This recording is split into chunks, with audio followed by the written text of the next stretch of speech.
আমি সুলতানা রহমান, আপনাদের সবাইকে স্বাগত জানাচ্ছি আমার এই আয়োজনে।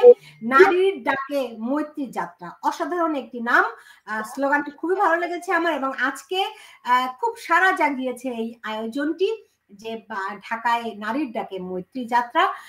এই আয়োজন আমরা জানি গত 9 মাস ধরে বাংলাদেশের নারীরা যেভাবে করে নির্যাতিত হচ্ছে, পথে ঘাটে লাঞ্ছিত হচ্ছে, তার প্রতিবাদে মূলত এই সময়ের জন্য এই আয়োজনটি। তবে বাংলাদেশের নারীদের ইতিহাস তো আজকের কিংবা 9 মাসের নয়, সারা জীবনই বাংলাদেশের নারীরা নির্যাতিত, নিপীড়িত, সে এক হাজার বছরের ইতিহাস। তারপর আজকে নারীর ডাকে মৈত্রী যাত্রা, এই যাত্রার আয়োজনটি মূলত যতটুকু আমি জানতে পেরেছিলাম বা পেরেছি তা হচ্ছে বর্তমান সময়ে নারীরা যে পথে ঘাটে বিভিন্নভাবে লাঞ্ছিত হচ্ছে, এমনকি যে সংস্কার কমিশনের যারা সদস্য ছিলেন, নারী সংস্কার কমিশনের, তাদেরকে যে সমস্ত ভাষায় গালাগালি করা হয়েছে, কিংবা ইসলামী উগ্র জঙ্গি গোষ্ঠী যেভাবে করে নারীদেরকে আক্রমণ করছে, সেই জঙ্গি গোষ্ঠীর মধ্যে নারী পুরুষ উভয়ই কিন্তু রয়েছে। সব মিলিয়ে এই বর্তমান বাস্তবতায় যেই প্রেক্ষাপটে নারীর ডাকে মৈত্রী যাত্রা আয়োজিত হলো, সেই আয়োজন কতটা মৈত্রী আনতে পেরেছে, এই মৈত্রী যাত্রা কতটা ঐক্য সৃষ্টি করতে পেরেছে, নাকি আরো বাড়িয়েছে বিভক্তি? এই প্রশ্নগুলোকে সামনে রেখে আপনাদের সবাইকে আরো একবার স্বাগত জানাচ্ছি। এবং আমার সঙ্গে আজকে অতিথি হিসেবে রয়েছেন একজন বিদেশ থেকে অবজার্ভ করেছেন, আরেকজন সরাসরি সেখানে উপস্থিত ছিলেন, এই যাত্রায় অংশ নিয়েছেন। আপনারা দেখতে পাচ্ছেন আমার সঙ্গে রয়েছেন নাদিয়া ইসলাম, তিনি লেখক এবং অ্যাক্টিভিস্ট, এবং আমার সঙ্গে রয়েছেন প্রিমা নাজিয়া আন্দালিব, তিনি ভিজুয়াল আর্টিস্ট এবং প্রেসিডেন্ট উইমেন ইন লিডারশিপ। তিনি আজকে সরাসরি এই মানিক মিয়া অ্যাভিনিউর আয়োজনে ছিলেন। আপনাদের দুজনকেই স্বাগত জানাচ্ছি। আমি আসলে প্রথমে প্রিমা আন্দালিব, আপনার কাছে প্রথমে জানতে চাবো, যেহেতু আপনি সরাসরি দেখেছেন, আমরা দূর থেকে বিদেশ থেকে দেখেছি, সো আপনি কেমন দেখলেন? আমার কিন্তু দেখে খুব ভালোই লাগছিল যে অনেক দিন পরে অসংখ্য নারীকে দেখলাম, আমার মতো নারীকে, যে যে নারীরা স্বাধীন চিন্তা চেতনায় বিশ্বাস করে, সেরকম অনেক নারীকে দেখেছি পথে মানিক মিয়া অ্যাভিনিউতে, যারা অনেকে আমার বন্ধু কিন্তু আমাকে ত্যায্য করেছে, এরকম অনেকেও দেখেছি। ভালোই লেগেছে আমার। আপনি সরাসরি যেহেতু ছিলেন, আপনার কাছে কেমন লেগেছে? আচ্ছা, যদিও এই নারীর ডাকে মৈত্রী যাত্রা শুরু হয়েছে 3টায় এবং বেশ কিছু অংশগ্রহণকারীরা 3টার আগেই চলে গেছে, এবং আমি সোশ্যাল মিডিয়ায় দেখতে পেয়েছি অলরেডি 3টার আগে থেকেই তাদের অবস্থান নেওয়া শুরু হয়েছিল, এবং আমি খানিকটা দেরি করে যাওয়াতে আমি প্রথম যে আয়োজনটা সঙ্গীত, বাদ্যযন্ত্র, উচ্ছ্বাস, ওটা মিস করেছি। এবং যেটা আমি দেখতে পেলাম যে জনগণের নারী পুরুষ নির্বিশেষে নারীদের অবশ্যই অবস্থান এবং অংশগ্রহণ অনেক বেশি, এবং সেই ক্ষেত্রে ব্যাপক উৎসাহ উদ্দীপনা দেখা গেছে।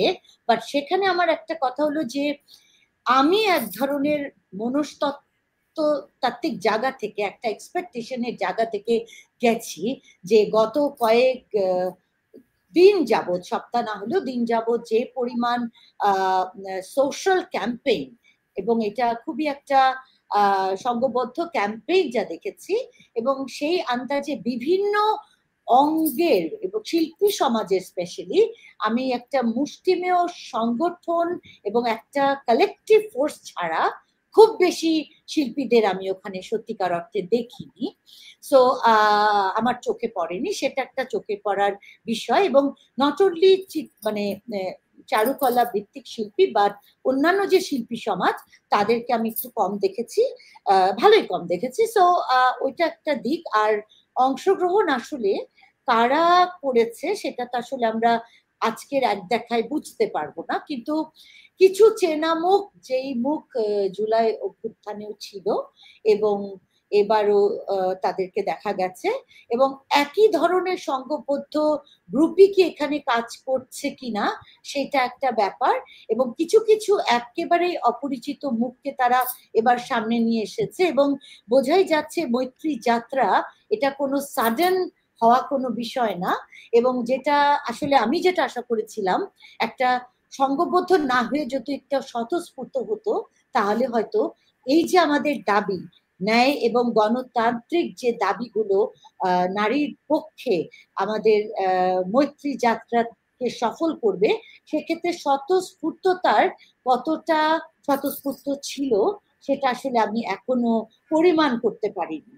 কারণ কারণ হলো যেটা তো আসলে একটা প্ল্যান্ড ওয়েতে আগানো আমি বলবো। তো ওই দিক থেকে আমি এটাকে দেখছি খুব গুরুত্বপূর্ণ অধ্যায় হিসেবে, কিন্তু কতটা স্ট্র্যাটেজিক্যালি করতে পেরেছে এবং কতটা মানুষের জন্য, নারীর জন্য করতে পেরেছে, এবং এটার সুদূর প্রসারী যে ভিশন সেটাকে কতটা নিতে পারবে সেটা সময় সাপেক্ষ মাত্র। জি, বুঝতে পেরেছি। আপনি প্রিমা, আপনি অনেকগুলি বিষয় বলেছেন, মানে অনেকগুলি আসলে অনেকগুলো অবজারভেশন আপনি দিয়েছেন আমি যেটুকু বুঝতে পারলাম, কিংবা অনেকগুলো প্রশ্ন আপনি রেখেছেন। নারীর প্রশ্নে তো কোনো প্রশ্ন আসা উচিত নয়, সবাই চোখ বন্ধ করে সেখানে যুক্ত হওয়া উচিত, তাই না? তাহলে কেন মনে এত প্রশ্ন আসছে? মানে প্রশ্ন এসেছে এই জন্য যে আসলে প্রশ্ন এসেছে এটা অর্গানিক। আমরা নারীরা তো হঠাৎ করে ভুইফোঁড়ের মতো এখন জেগে উঠিনি। বাংলাদেশের নারী জাগরণের এবং এই অন্যায়ের বিরুদ্ধে দাঁড়ানোর ইতিহাস বহুদিনের, অ্যাটলিস্ট তো 50 বছরের হবেই। তো সেই দিক থেকে যদি দেখি তাহলে এই কথা তো নতুন নয়, কিন্তু প্রশ্নগুলো নতুন এবং এই দ্বিধাগুলো নতুন। আমার কাছে মনে হচ্ছে যে আমার কাছে ফিরে ফিরে আসছে, এবং যেদিন থেকে এটা শুরু হয়েছে সেদিন থেকেই আমি জানতে চাইছি কে এরা, কারা এরা, কারা এর পেছনে আছে। এই ক্ল্যারিটিটা আমার নিজের জন্য দরকার, কারণ আমি নিজে একটা অঙ্গকে, একটা অর্গানাইজেশনকে লিড করি যেটা উইমেন ইন লিডারশিপ, এবং এই অর্গানাইজেশনকে লিড করতে গিয়ে আমি বহু শক্তিশালী নারীকে দেখেছি। তো সেই শক্তিশালী নারীদেরকে আমরা রিচ করতে পারিনি? আমরা কি শুধু এনজিও কর্মীদেরকে রিচ করতে পেরেছি? এটা একটা বিশাল জিজ্ঞাসা। এবং শুধু এনজিও কর্মী তো দেশ নয়, আমাদের বাংলাদেশ তো সবার দেশ। তো ওই জায়গাটা আমার প্রশ্ন থাকবে। এবং জুলাই অভ্যুত্থানের পর থেকে এ অবধি আমরা কোন একটা নির্দিষ্ট জনগোষ্ঠী, নারী গোষ্ঠীকে দেখতে চাই না। এই দেশ যেহেতু সবার, আমরা সবাইকে চাই, এবং এই সবাইকে মিলে আনার জন্য এই আন্দোলনও বটে। তাহলে সবাই নেই এরকম আমার মনে হলো কেন, বা আদৌ থাকবে কিনা এই সংশয় আমাকে কেন পীড়া দিল, সেটা তো একটা ভাববার বিষয় বটে। আপনার ভাবনায় কি এলো সবাই নেই কেন? সবাই নেই কেন? মানে আসলে যেটা হয়েছে, বাংলাদেশে আমরা ইতিহাস যদি দেখি, আমাদের সবসময় একটা অদ্ভুত একটা, আমাদের এক ধরনের মানে পিছিয়ে পড়া মনোভাব। আমরা আগিয়ে যাই কিন্তু আমাদের নিজেদের সৎ সাহসের অভাব, আমাদের নৈতিকতার বিরাট অভাব, আমাদের চাওয়ার সাথে পাওয়ার মিল নেই, আর পেতে যা চাই তার সাথে আমাদের ডিজায়ার, যে শব্দটা আমরা যেটা ডিজায়ার করি সেটার সাথে কোনো সঙ্গত আমরা মানে একটা একটা মিল রাখতে পারি না। সো আমরা সবসময় কি একটু, মানে নারীদের ক্ষেত্রে তো এটা আরো প্রযোজ্য, যে আমরা এত জোরালো জায়গায় থেকেও আমরা জোরালো বক্তব্যতে গিয়ে কেন এত সংশয় বোধ করি, কেন এত দোনমনা ফিল করি, এবং সেটা চোখে পড়ার মতো। হ্যাঁ, এবং ওখানে বেশ পুরুষ যারা পার্টিসিপেন্ট তাদের সাথে আমার কথা হচ্ছিল, এবং কথা হওয়ার সময় একটা কথা আমি না বললেই নয়, পুরুষদের অংশগ্রহণের ক্ষেত্রে যেই যুক্তিটা দেওয়া হয়েছে, দুটো যুক্তি দেওয়া হয়েছে, ওই যুক্তিগুলো থাকবার কতটা যৌক্তিকতা ছিল, এই যুক্তিগুলোর তো দরকার ছিল না। হ্যাঁ, অনেক ক্লজ এবং অনেক রকম নীতিমালাও দেয়া হয়েছে। আসলে এরকম একটা জায়গায় এত নীতিমালার কি আদৌ প্রয়োজন ছিল? স্বতঃস্ফূর্ততার নীতিমালা কোথা থেকে আসবে? অ্যাজ ইউ সেইড রাইটলি, যে সবাই তো জানি আমাদের কি নেই। আমরা এটা একটা ধর্মভিত্তিক রাজনীতির আন্দোলনে আমরা নেমেছি, এখানে সবাই আমরা সমান, আমরা সবাই ভুক্তভোগী। আমরা অভ্যুত্থানের পর থেকে দেখেছি কি পরিমাণ নির্যাতন নারীদের উপর চলছে আজ অবধি, অদ্যাবধি, এবং সেটা জাতি, ধর্ম, বর্ণ, ক্লাস, পেশা নির্বিশেষে। হ্যাঁ, সো এই জিনিসগুলোর জন্য তো কোনো ম্যান্ডেটের কোনো দরকার আমি দেখি না, ডাক দিলেই তো সবাইকে পেয়ে যেত। তো এটাকে এত এত শ্রেণী ভেদ করার দরকার কি ছিল? মানে এ আসবে, সে আসবে, এ গার্মেন্টস কর্মী, দলিত, এইগুলো ভাগ করার তো কোনো দরকার ছিল না।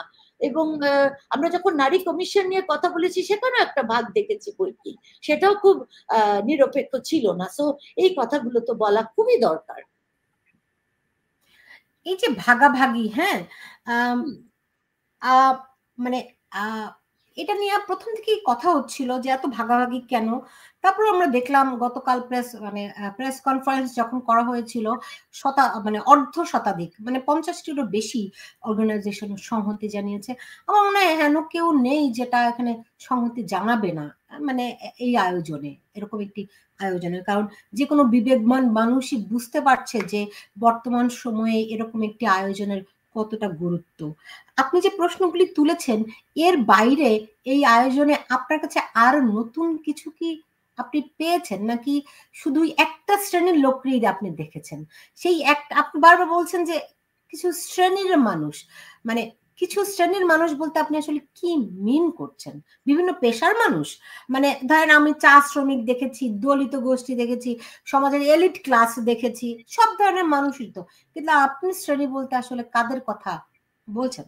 আর আরেকটা কথা, এখানে যে ভেন্যুটা, যে মানিক মে এভিনিউ, সেই জায়গাটায় কিন্তু নর্মালি গেলে আপনি বিভিন্ন ক্লাসের মানুষ পাবেন। এবং তারা ঘোরাফেরা করছে, তারা আনন্দের সাথে বিকাল উদযাপন করছে। এবং এখানে একটা, যেটা আমার কাছে ইউনিক লেগেছে, খুবই চোখে পড়ার মতো, যে এত নারী কখনোই একটা রাস্তায় বা একটা জায়গায় সমবেত হয়নি। এবং এত নারীর উপস্থিতিও একবারে দেখা যায়। নারী বলতে যাদেরকে আমরা বুঝি, হ্যাঁ, যে তাদেরকে আমরা একবারে এক জায়গায় দেখিনি। আমি তো শুনলাম এই আয়োজনে নারীদের চেয়ে পুরুষের সংখ্যা বেশি ছিল। না না, আমি আসছি ওই জায়গায়, পুরুষের সংখ্যা অনেক বেশি ছিল, সত্যি কথা, আমি ওই জায়গায় আসবো। কিন্তু নারীরও অংশগ্রহণ, শোনেন আমি একটা কথা বলি সুলতানা রহমান, এক্ষেত্রে যে বিভিন্ন সেমিনার যেখানেই যাবেন না কেন, দেখলে মনে হয় নারীরা এখানে ইনভিজিবল, বাংলাদেশে অদৃশ্য নারী, বাংলাদেশে যেন কোনো নারী নাই, রাইট? এক মুষ্টিমেয় কিছু জায়গা ছাড়া। সো এইটার থেকে বেশি নারী ছিল, রাইট? সো এরকম অবাক হয়েছে যেখানে একটা সেমিনারে মানে 300 পুরুষ থাকলে 3 জন নারী। সত্যি কথা, আমি বহু গেছি। ওই যে সৈয়দ মুস্তফা আলীর বইয়ের মতো আমাদেরও একখানা আছে, মানে একটা বই আছে। ওইরকম নারীর অবস্থা বাংলাদেশে, এটা সত্যি কথা। এবং আমি জোরালো ভাবে এটা বলতে চাই এই অনুষ্ঠানের মাধ্যমে, এটাই হলো সত্যি কথা। সো এই ক্ষেত্রে নারীর ওখানে পদচারণা এবং উপস্থিতি বেশি দেখা গেছে, পুরুষদের অনেক উৎসাহ দেখা গেছে। এবং সত্যি কথা বলতে, যে আমাকে যারা পথ দেখিয়ে জায়গা মতো নিয়ে গেছে তারাও পুরুষ, এবং তাদেরকে আমি চিনি না, তারা স্বতঃস্ফূর্ত ভাবে এসেছে। ইভেন একজন পানি বিক্রেতা আমাকে পানি দিয়ে পয়সাও চাইনি, বলেছে এটার ভাঙতি টাকা নেই, দিতে হবে না। এই যে এমন একটা অবস্থানে পুরুষদেরকে আরো জোরালো ভাবে তাদেরকে আসলে ওটার মধ্যে ঢোকানো, তাদের বক্তব্যের একটা, মানে তাদের ম্যান্ডেটের একটা অংশ হওয়া খুবই দরকার ছিল, যেখানে তারা একটা ক্লজ দিয়েছে, রাইট? সো এটা একটা।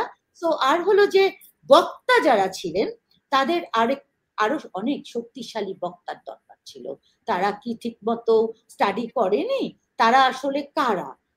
তাদেরকে আমরা জুলাই অভ্যুত্থানে দেখেছি, তার আগে আমি খুব একটা কাউকে দেখিনি। এই যে নতুন মুখ, এরা আসলে কারা আমি জানতে চাই। আসলে আমি এদেরকে খুব একটা চিনি না। প্রশ্ন করেছেন যে প্রিয় সুলতানা, সামিনা লুৎফা নেত্রে কি ছিলেন? উনি কোথায়? উনি ছিলেন? সামিনা লুৎফা কি ছিলেন? ছিলেন। আচ্ছা, তাহলে ছিলেন। আমি ভাবলাম, কারণ লাকি আক্তার ছিলেন না, এবং এটা নিয়ে আমার প্রশ্ন আছে, অবজারভেশন আছে। লাকি আক্তার কেন ছিলেন না, আমি এটা খুবই বিস্মিত। কেন তাকে ছিলেন না সেই বিষয়ে আমি আপনাদের দুজনের কাছেই জানতে চাবো। কারণ আমি জানি যে এই সময়ে লাকি আক্তার অত্যন্ত ঝুঁকির মধ্যে আছে, তাকে হুমকি দেওয়া হয়েছে। এখন তিনি কি নিরাপত্তার ভয়ে যোগ হননি?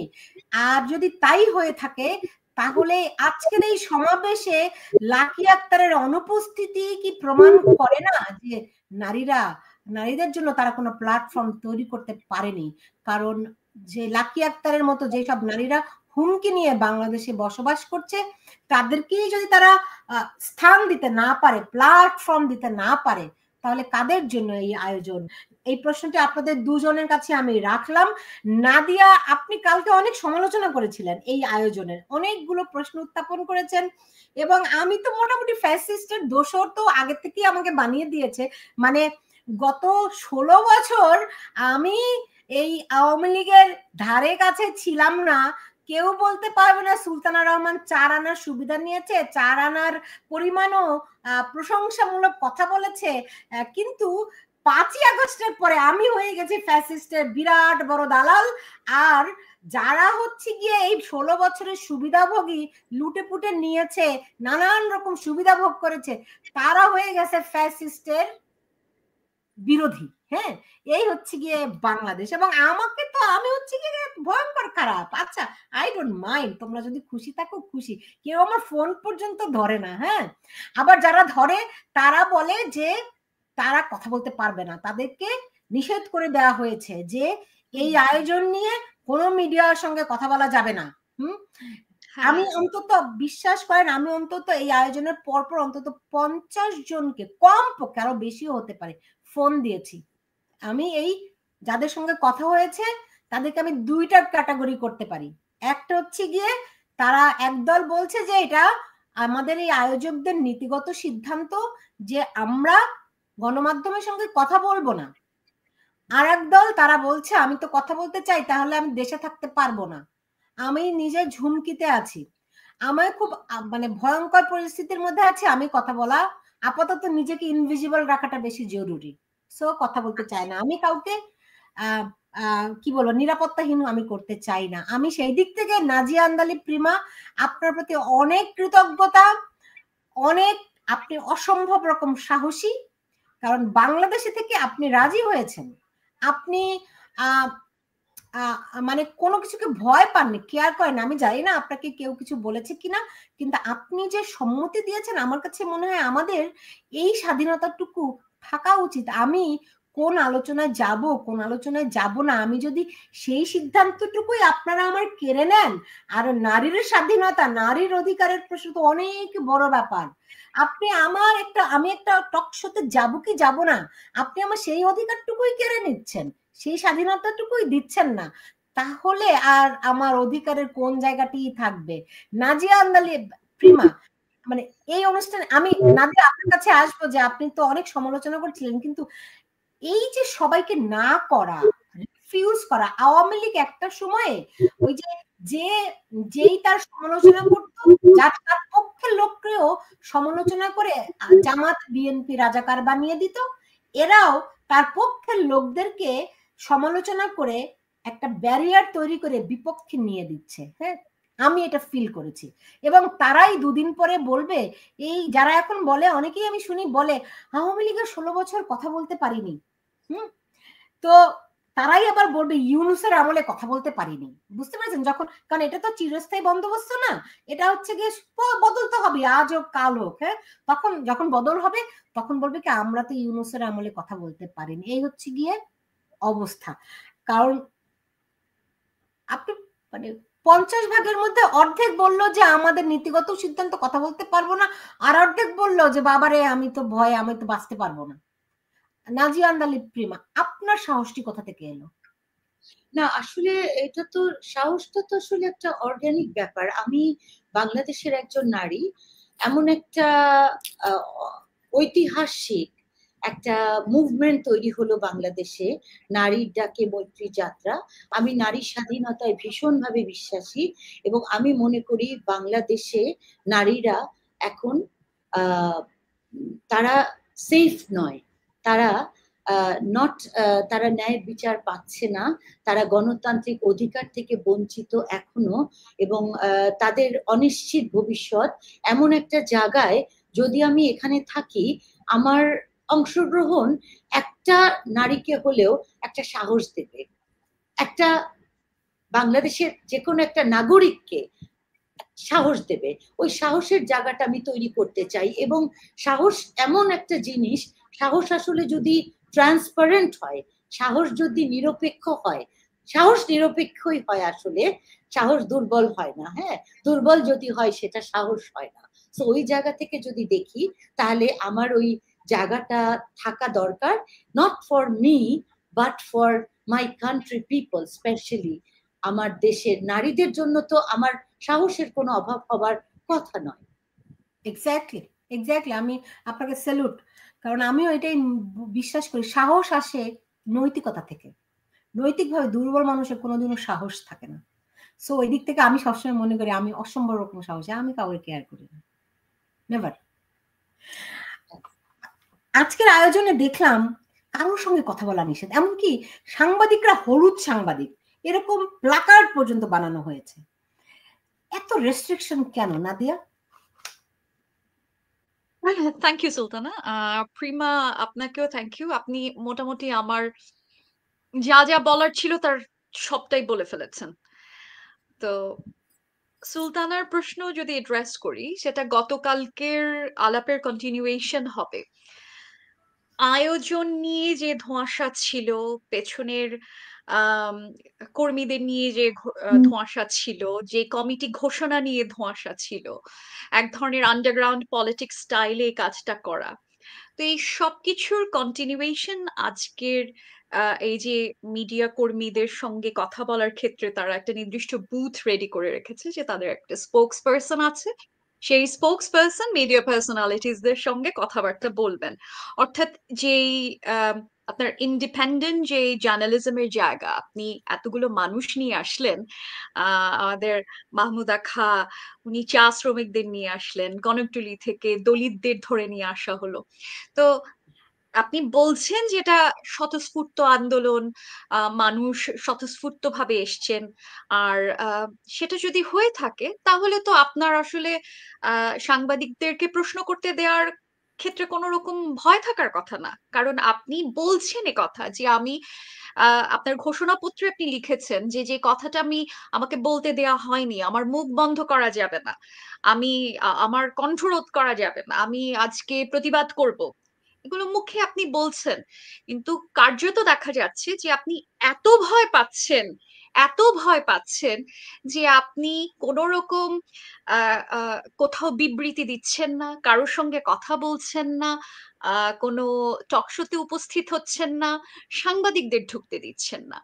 এটা আপনি হয়তো বলতে পারেন যে ওনারা তাদের জায়গা থেকে বলবে যে আমরা হয়তো একজনকে হাইলাইট করতে চাই না, আমরা চাই না যে একজন মানুষ এখানে, একজন একজন নেতা বা একজন মানুষ হাইলাইটেড হোক। এটা ওনাদের যুক্তি থাকতে পারে। আমি মনে করি এটা কমপ্লিটলি ভুয়া একটা কথা এবং কমপ্লিটলি ইলজিক্যাল একটা জায়গা যদি বলে থাকেন, আমি আগে থেকেই ধারণা করে নিচ্ছি। তো আহ সেই ক্ষেত্রে আমি সরি, আমি খুব দ্রুত ডিস্ট্রাক্টেড হয়ে যাই। লাকি কেন থাকবে, সে রাজাকারদের ফাঁসির আন্দোলন করে ছাড়ছে। লাকির বিষয়টা আমি একটু পরে কথা বলছি।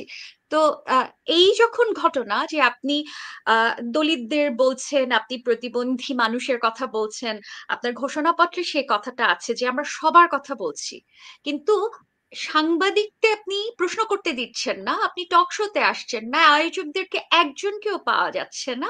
এটা আমাদের নৈতিক আমাদের দলীয় সিদ্ধান্ত, এটা আপনি বলছেন। প্রথম জিনিস হচ্ছে দলটা কারা, আপনি আপনি আগে বলেন যে অর্গানিক ভাবে যদি একটা দল তৈরি হয় তাহলে এই পরিমাণ আহ সিদ্ধান্ত এটা রাস্তার মাঝখান থেকে এমনি এমনি উঠে আসে না। তো প্রথমেই আপনি একটা মিথ্যা কথা বলেছেন যে এটা একটা অর্গানিক আহ অর্গানিক ভাবে তৈরি হওয়া একটা আন্দোলন। এক নাম্বার মিথ্যা কথা প্রমাণিত। কারণ যদি অর্গানিক ভাবে এটা তৈরি হতো তাহলে আপনি দেখতেন যে যে কোনো অর্গানিক জিনিস খুব হ্যাপহ্যাজার্ড হয়। অর্গানিক জিনিসের মধ্যে আপনি জিওমেট্রিক শেপ পাবেন না। আপনি এখন যে আন্দোলনটা, আজকে যে সমাবেশটা আপনি দেখলেন, সে সমাবেশটা খুব ফিক্সড। আপনি জিওমেট্রিক শেপের ভেতরে সেই সমাবেশটাকে ফেলতে পারবেন। ওরা সার্কেল করে বসেছিল, সেই সার্কেলের জিওমেট্রিক পানের বাদ দিয়েও আপনি দেখবেন যে এটা অর্গানিক অর্গানাইজেশন না। এক।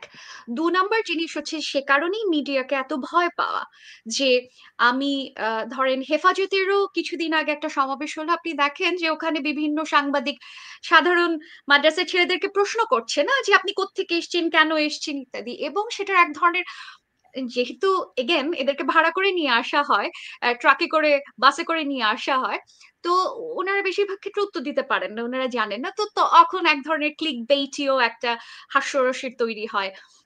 তো সেটা ওনারা করতে চান না, উইচ ইজ ফাইন। বাট এবং এটা হয়েছে কখন আজকে হয়? আমি নাদিয়া, এটা কিন্তু হয়েছে। আজকে আমি কয়েকটা ভিডিও ক্লিপ দেখেছি, আমি দেখালাম না কারণ আমি চাই এরকম আয়োজন বেশি বেশি করে হোক, সত্যি সত্যি অর্গানিক হোক। কিন্তু আমি দেখেছি কয়েকজনের বক্তব্য, যারা এখানে অংশগ্রহণ করেছেন একেবারেই সমাজের তৃণমূল পর্যায়ের নারী, তারা জানে না কেন এসেছে, এরকম আমি ভিডিও ক্লিপ দেখেছি। আমি এখানে দেখালাম না, তাদের প্রতি শ্রদ্ধা রেখে। সেটা পার্সোনাল জায়গা থেকে হয়তো হতে পারে, যে ধরেন আমরা যেহেতু এক ধরনের সিটিজেন জার্নালিজম আছি, তাই না, ফেসবুক ইউটিউব ফেসবুক টিকটক যেহেতু আছে, এক ধরনের সিটিজেন জার্নালিজম আছে, ফলত এই ধরনের বিষয় আপনি আসলে গোপন করে রাখতে পারবেন না। তো একভাবে না একভাবে বের হয়ে যাবে। ডিজিটাইজড আমরা এমন একটা টেকনোলজিক্যাল রেভলিউশনের ডোর স্টেপে বাস করি, যে সেখান থেকে আপনি তথ্য গোপন করা কোনো অবস্থাতে সম্ভব না। তথ্য গোপন করা কোনো অবস্থা, কিন্তু ওনাদের যে মিডিয়া ডিল করার যে পদ্ধতিটা, এই পদ্ধতিটা অত্যন্ত সাসপিশিয়াস।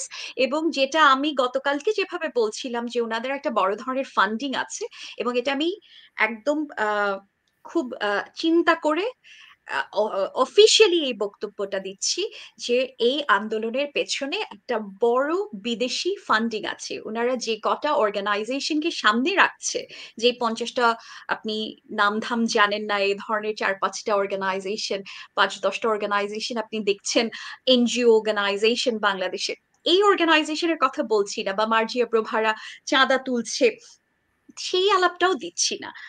তো এই এর বাইরে পেছন থেকে যে ফান্ডিংটা এসছে, যেটা একটা বড় ধরনের ফান্ডিং, সেটা আড়াল করার এক ধরনের প্রয়াস আছে এখানে।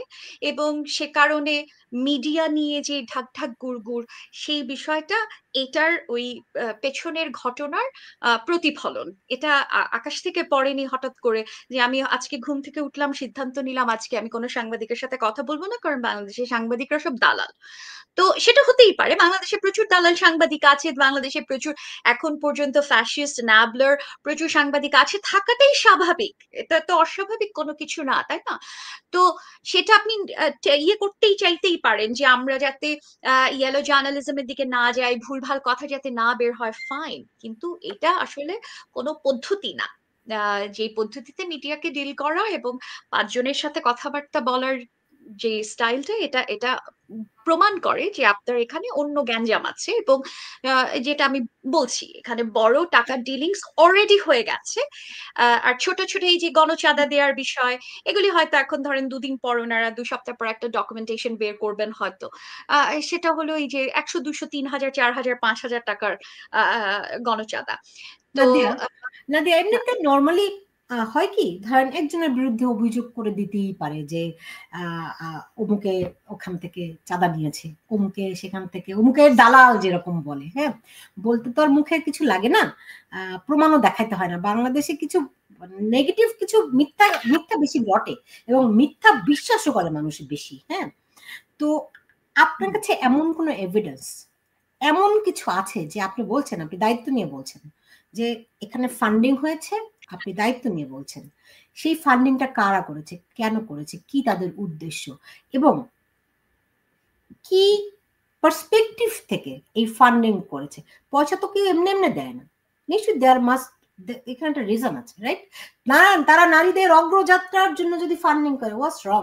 Nothing wrong, right? না, তা তো অবশ্যই, তা তো অবশ্যই। আহ ধরেন বিষয়টা এরকম যে আপনি এনজিও করবেন, আমরা তো কেউ অ্যান্টি এনজিও না, যদিও ধরেন ক্রিটিক্যাল অবস্থান থেকে আপনি বলতে পারেন আসলে এনজিও কি একটা দেশের ক্ষতি করে কি ক্ষতি করে না, আসলে এক ধরনের সিস্টেমকে এটা সাস্টেইন করতে হেল্প করে কিনা, সেটা ধরেন আপনি একাডেমিক জায়গা থেকে একটা ক্রিটিক্যাল জায়গা, যে এনজিও আসলে কতখানি দরকার, বরং এনজিও আমাদের একটা দেশের মানুষকে কতখানি ব্যাকওয়ার্ডে নিয়ে যায়, সেটা নিয়ে আপনারা বা আমরা পরে আলাপ করলেও পারি। কিন্তু এখন যে আন্দোলনটা হলো, এবং যারা বলছেন যে বাংলাদেশের সর্বস্তরের মানুষ এখানে, প্রিমা অলরেডি বলছেন যে এখানে আপনি দেখতেই পাচ্ছেন খুব সিলেক্টিভ কিছু মানুষ, খুব সিলেক্টেড কিছু অর্গানাইজেশন আমি দেখতে পাচ্ছি। সেই অর্গানাইজেশন গুলো সাধারণ মানুষকে রিপ্রেজেন্ট করছে না। এবং কিছু কিছু নির্দিষ্ট এজেন্ডা বাস্তবায়ন করার মতো কয়েকটা অর্গানাইজেশন আছে। এখন পেছন থেকে যারা টাকা দিচ্ছেন, আমি এতদূর বলার আমার স্কোপ নাই আজকে যে এই টাকাটা তারা আসলে কি উদ্দেশ্যে দিচ্ছেন, কোনো নির্দিষ্ট উদ্দেশ্য আছে কিনা সে বিষয়ে আমার কোনো জানা বোঝা নাই। তবে টাকাটা যে এসছে, আমি দায়িত্ব নিয়ে যেহেতু বলছি, যেখানে টাকার লেনদেন আছে, আজকে এই আয়োজকদের কেউ আমাকে চ্যালেঞ্জ করুক যে না এখানে টাকার লেনদেন হয়নি, যেটুক টাকা লেনদেন হয়েছে, যেটা আমরা হ্যাঁ গণচাঁদা তুলছি 1,000 2,000 5,000, আমি কিন্তু সেটার কথা বলছি না। এটার পেছনে যে সামিনা লুৎফা আছেন, সামিনা লুৎফা গত 15 বছর আওয়ামী লীগের সুবিধা নিয়েছেন, উনি এখন পর্যন্ত সেই সুবিধাটা নিচ্ছেন। আওয়ামী লীগের সুবিধা, এগেন আওয়ামী লীগের সুবিধা নিয়ে অপরাধ না,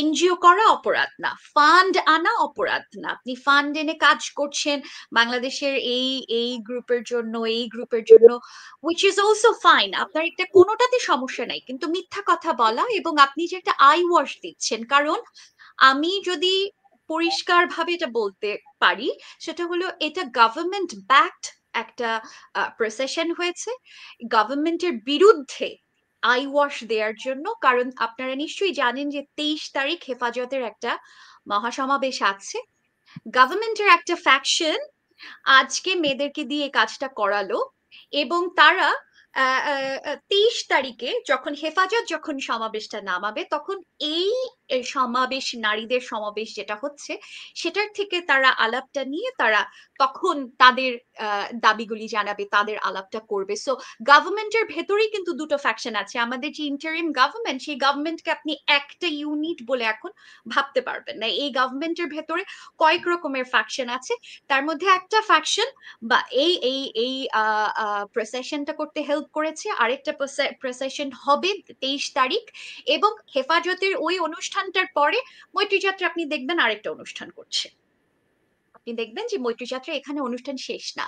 সো এখন আই ওয়াশটা আসলে কেন, কি কারণে আপনারা বারবার বলছেন করিডোর, আমি অবশ্য করিডোর পর্যন্ত যাচ্ছি না, এখানে অন্য একটা জায়গা আছে যে উগ্র ডানপন্থীদের উত্থান আমরা দেখতে পাচ্ছি 5ই আগস্টের পরে, জুলাই গণ অভ্যুত্থানের পরে, এবং সেটাই হওয়া স্বাভাবিক ছিল, এটা অস্বাভাবিক কোনো কিছু না। আইন শৃঙ্খলা পরিস্থিতি ভেঙে পড়ছে, যেহেতু আপনার একটা সিস্টেমের ম্যাসিভ রদবদল হয়েছে, এটা হওয়াই স্বাভাবিক ছিল, ওই দিকে গেলাম না। কিন্তু এখন যেই জিনিসটা হচ্ছে, সেই জিনিসটা বাংলাদেশের বাংলাদেশের ভেতরে, আমি ইন্টারনাল পলিটিক্স এর কথা বলছি, আমি গ্লোবাল পলিটিক্স এর কথা ওই পর্যন্ত এখন পর্যন্ত যাচ্ছি না, যে বাংলাদেশে আসলে সেন্ট মার্টিনস এর কি ইয়ে আছে, সেন্ট মার্টিনস এর কতদূর স্টেক আছে, বা ধরেন আমাদের এখানে করিডোর দিলে আমাদের সার্বভৌমত্বের কি বিষয় আছে, এই জায়গা না। ইন্টারনাল পলিটিক্স তার আগে, আমাদের ভারতের সাথে সম্পর্কের আগেও এই জায়গাটা জরুরি। কারণ ধরেন হেফাজত যেই জিনিসটা চায়, জামাতের সঙ্গে হেফাজতের একটা অন্যতম বড় পার্থক্যের জায়গা আপনি নিশ্চয়ই জানেন, যে হেফাজত তো গণতান্ত্রিক পদ্ধতিতে শাসন বা সংসদ প্রতিষ্ঠা এই দিকে তারা যাবে না, তারা যাচ্ছে হলো খেলাফত প্রতিষ্ঠা, শরিয়া কায়েম করার জন্য। তো এই জিনিসগুলো বাংলাদেশে যখন আইন শৃঙ্খলা পরিস্থিতি ভেঙে গেছে, তখন এই শক্তিগুলো খুব এটা এটা বলে যে মাথাচাড়া দিয়ে ওঠার মতোই হচ্ছে, এবং গভর্নমেন্টের বেশ কিছু অংশ সেটাকে এন্টারটেইন করছে। সুতরাং আজকের যে ঘটনাটা, প্রসেশনটা হলো, অফকোর্স আমি এখানে ডিসক্লেইমার বলে রাখতে চাই, আমি এটার বিরোধিতা তো অবশ্যই করার কথা না। বাংলাদেশের মেয়েরা এক জায়গায় হচ্ছে, তারা সবাই মিলে একটা শোডাউন দিচ্ছে, which is amazing, তাই না? এটা হওয়ারই কথা। আপনি বলতে চান যে হেফাজত মেয়েদেরকে যেই পদ্ধতিতে গালিগালাজ করলেন হেফাজতের নেতারা, এবং নারী সংস্কার কমিশন বাতিল করা, এক লাইনে বাতিল, মানে এটার মধ্যে মানে 300+ আপনার ইয়ে আছে, দাবি আছে, বা সংস্কারের প্রস্তাব আছে, দাবি না সংস্কারের প্রস্তাব আছে। সেই 300+ সংস্কারের কথা বাদ দিয়ে আপনি একটা দুটো যৌনকর্মীদেরকে শ্রমিকের ইয়ে দিতে হবে, মর্যাদা দিতে হবে, ইত্যাদি ইত্যাদি কথা নিয়ে আপনি এটা বাতিল করে দিলেন। তো এই ধরনের যখন, এবং তারপর বাংলাদেশে তো যে 2000, আমার সামনে ডেটা আছে, এটা মহিলা পরিষদের ডেটা, যারা আজকে ইনভাইটেড ছিল না, 2024 সালে সারা দেশে মোট 1106 জন মেয়ে এবং 1419 জন নারী নির্যাতনের শিকার হয়েছেন। এটা মহিলা পরিষদের তথ্য। 2025 সালের জানুয়ারি থেকে মার্চ মাস পর্যন্ত 3 মাসে সারা দেশে নারী নির্যাতনের সংখ্যা 836। তার মধ্যে শুধু মার্চ মাসে নির্যাতনের শিকার 442 জন নারী। এটা মানবাধিকার সংগঠন আইন ও সালিশ কেন্দ্রের নাম্বার। বাংলাদেশে এখন প্রতি ঘন্টায় একজন করে নারী, প্রতি 9 ঘন্টায় একজন নারী ধর্ষণের শিকার হচ্ছেন। বাংলাদেশের নারী নির্যাতনের 68% আসামি গ্রেফতার হচ্ছে না। এই সবগুলো এগুলো হচ্ছে মানবাধিকার সংস্থা আইন সালিশ কেন্দ্রের ডেটা। তো এটা হলো আপনার 2024 এবং 2025-এর ডেটা আমি আপনাকে যেটুকু দিচ্ছি। তো বাংলাদেশে এই যখন পরিস্থিতি, তখন আপনি একটা প্রসেশন দিচ্ছেন, খুব সুন্দর হওয়ার কথা। এই প্রসেশনে সবার সাপোর্ট থাকার কথা। আমরা এখানে যে 3 জন বসে আছি তার মধ্যে কেউ যদি বলে যে না আমার এই প্রসেশনে সাপোর্ট নাই, তাহলে আমি বলবো আপনার মাথার সমস্যা আছে, কেন সাপোর্ট থাকবে না। কিন্তু ওনারা যে অবস্থানটা নিলেন, এত ধোঁয়াটে অবস্থান ওনাদের, মিডিয়া নিয়ে ওনারা যে কাজগুলো করছেন, যে শ্রমিকদেরকে ধরে নিয়ে আসছেন, গণকটুলি থেকে আপনি দলিতদেরকে নিয়ে আসলেন বাস ভর্তি করে। তো এই জিনিস তো আপনি বলতে পারবেন না যে আপনি যে কাজটা করছেন সেই কাজটা আমার গভর্নমেন্টের ভেতরে যে হেফাজতের নেতাকর্মীরা আছে বা হেফাজতের যে উপদেষ্টারা আছেন তাদের বিরুদ্ধে আমি কোনো কিছু বলছি। বরং আপনার ঘোষণাপত্র পড়েও আমার সেটা মনে হয় যে আপনি একবারের জন্য আপনি হেফাজতের নাম উল্লেখ করলেন না। একবারের জন্য আপনার সেই সাহস হলো না। আপনি প্রতিক্রিয়াশীল গোষ্ঠী বলছেন, আপনি তো জানেন প্রতিক্রিয়াশীল গোষ্ঠীটা কারা, তারা তো আসমান থেকে পড়ছে না। তো সেই প্রতিক্রিয়াশীল গোষ্ঠীর আপনারা নাম বলেন না কেন? এত ভয় কিসের আপনাদের? আপনারা ইভেন ঘোষণাপত্রে আপনাদের যে কি সুন্দর সুন্দর আলাপ, আপনি পড়লে মনে হবে এটা মাহফুজের লেখা। আপনি শব্দ দেখবেন জরুরত, ঠিক আছে, আপনি এটা মাহফুজ আলমের লেখা, অন্য কারো লেখা না। আপনি জরুরত বললেন দেখে আমার মনে পড়লো, আমি খুব আশ্চর্য হলাম, বাংলাদেশের নারীরা কোনোদিন এই স্লোগান তো দেয়নি। এটা কোথা থেকে এলো? এই যে কি বলে যে আমরা কি চাই? আমরা চাই আজাদি। আমি একটু শোনাতে চাই। সংক্ষিপ্ত সমাবেশের মতো হয় সেখানে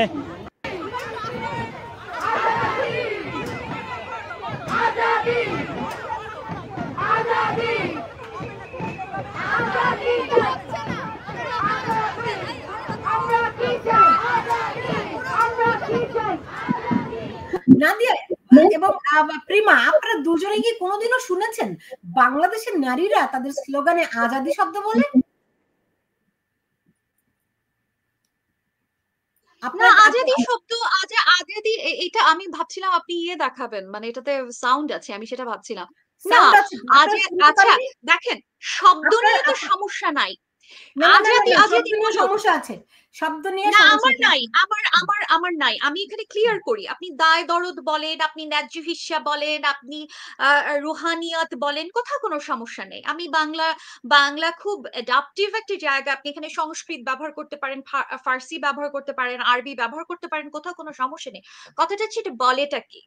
বাংলাদেশে এই ধরনের শব্দ আপনি সার্টেন কিছু বুদ্ধিজীবী ব্যবহার করেন। তো সেই সার্টেন বুদ্ধিজীবীদের আলাপ আপনি খেয়াল করলে বুঝবেন যে লেখাটা কার, শব্দ দেখে আপনি বুঝতে পারবেন। এনিওয়ে, মাহফুজ আলমের লেখাতে কোনো সমস্যা নাই, মাহফুজ আলমের লেখা নিয়ে কোনো সমস্যা নেই, উনি লিখে দিয়েছেন। কিন্তু কথা হচ্ছে যে কথা আপনি এখানে, খুব মজার একটা খুব বড় বড় ডায়লগ আছে এটার ভেতরে। একটা জায়গা আমি আপনাকে একটু জায়গা আমাকে পড়ে শোনাতে হবে, কারণ আমি এটা একটা স্ক্রিনশট নিয়ে রেখেছি। অনেক খুব সুন্দর সুন্দর কথা, আপনি এখানে খেয়াল করেন কি বলছে। চাই, আচ্ছা হ্যাঁ পেয়েছি, রাস্তার মাঝখান থেকে পড়ে শোনাচ্ছি। চাই যৌন প্রজনন ক্ষেত্রে নিজের সিদ্ধান্ত নিজে নেয়ার অধিকার, গোপনীয়তার অধিকার, রাজনীতি ও রাষ্ট্রীয় বিচারিক প্রক্রিয়া নির্ভয় অংশ নেওয়ার অধিকার, নিপীড়িত নারীর বিচার পাওয়ার অধিকার, মর্যাদাপূর্ণ জীবনযাপন, সামাজিক নিরাপত্তার অধিকার। আমাদের লক্ষ্য, এখানে খেয়াল করেন, এই জায়গাটা খেয়াল করেন, অনেক লম্বা ঘোষণাপত্র, তো অনেক বড় বড় ডায়লগ আছে, আমরা হ্যান চাই, আমরা ত্যান চাই, আমরা এই করে ফেলবো, সেই করে ফেলবো। এই জায়গাটা ক্রিটিক্যালি খেয়াল করেন, কি বলছে। আমাদের লক্ষ্য সম্পত্তিতে নারীর অধিকার ও সর্ব অর্থে আত্মনিয়ন্ত্রণের অধিকার। সম্পত্তিতে তো নারীর অধিকার আছে, মুসলমান মেয়েদের কথা আমি বলছি। আমরা কিন্তু দাবি করছিলাম সম্পত্তিতে নারীর সমান অধিকার। শব্দ খেয়াল করেন, এখানে সমান শব্দটা নাই, সম অধিকার নাই। সম্পত্তিতে নারীর অধিকার তো আছে। আপনি যদি এখানে উল্লেখ করতেন যে হিন্দু মেয়েদের অধিকার, হিন্দু মেয়েরা বাংলাদেশের এখন পর্যন্ত উত্তরাধিকার আইন অনুযায়ী বাংলাদেশের হিন্দু মেয়েরা সম্পত্তিতে 1% বাবার সম্পত্তির কথা হচ্ছে 1% পান না। তো আপনি যদি এটা বলতেন যে সনাতনীদের আমরা সম্পত্তিতে নারীর সমান অধিকার দিতে চাই, তাহলে আমি বুঝতাম যে কথাটা ঠিক আছে। কিন্তু আপনি এটা বলছেন যে সম্পত্তিতে নারীর আমরা চাই, আমি আবার হারিয়ে ফেলেছি, আমাদের লক্ষ্য সম্পত্তিতে নারীর অধিকার। তার মানে হলো এই পুরো আলাপটা একটা বেকার আলাপ।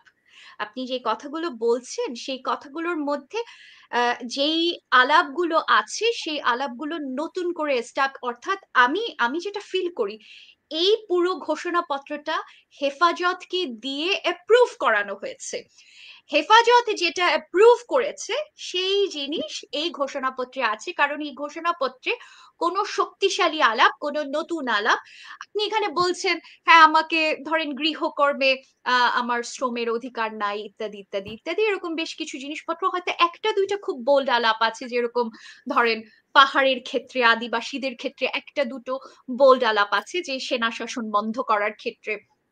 এর বাইরে আপনি যদি বলেন যে আমি এখানে শোডাউন করতে এসেছি, আমি ভয় পাচ্ছি না, আমার যা কথা বলার, আমার যা দাবি আদায় করার, তার সবটা আমি আজকে দেখাবো, সেই ক্ষেত্রে আপনি বলেন আপনার ঘোষণাপত্রে সেই কথাটা নেই।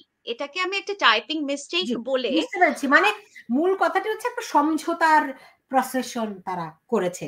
খুব দারুণ একটা পয়েন্ট আপনি ধরেছেন যে নারীর অধিকার চাই, সম্পত্তিতে নারীর অধিকার চাই। নারীর অধিকার তো আছে, কিন্তু ন্যায্য অধিকার নাই, ন্যায়সঙ্গত অধিকার নেই, সমান অধিকার নেই।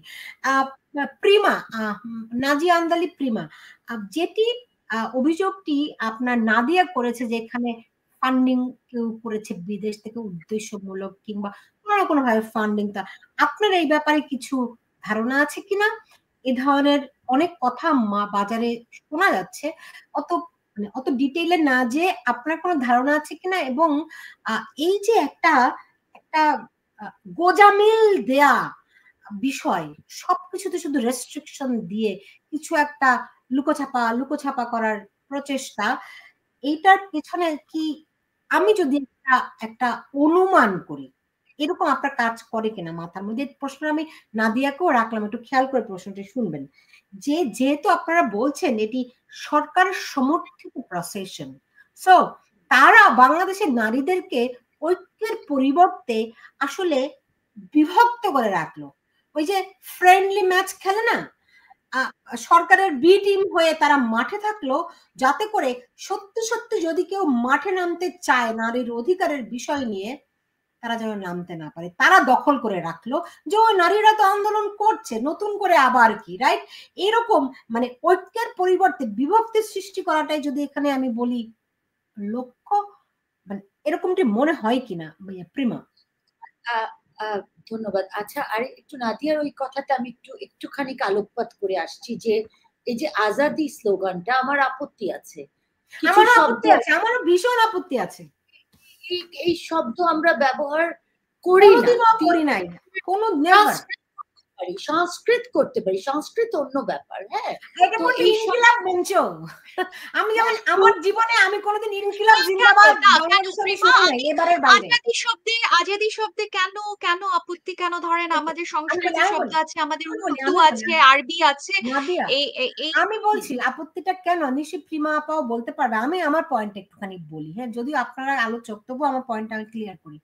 এগুলো আমরা 47-এ বাদ দিয়ে দিয়েছি, কারণ 47-এ আমরা যে আজাদি বলে যে স্বদেশী আন্দোলন, হ্যাঁ, সেই আন্দোলনে আমরা যে দেশ পেয়েছিলাম, আমাদের পূর্বপুরুষরা ওটা বাতিল করে দিয়ে আমরা স্বাধীনতা এনেছি।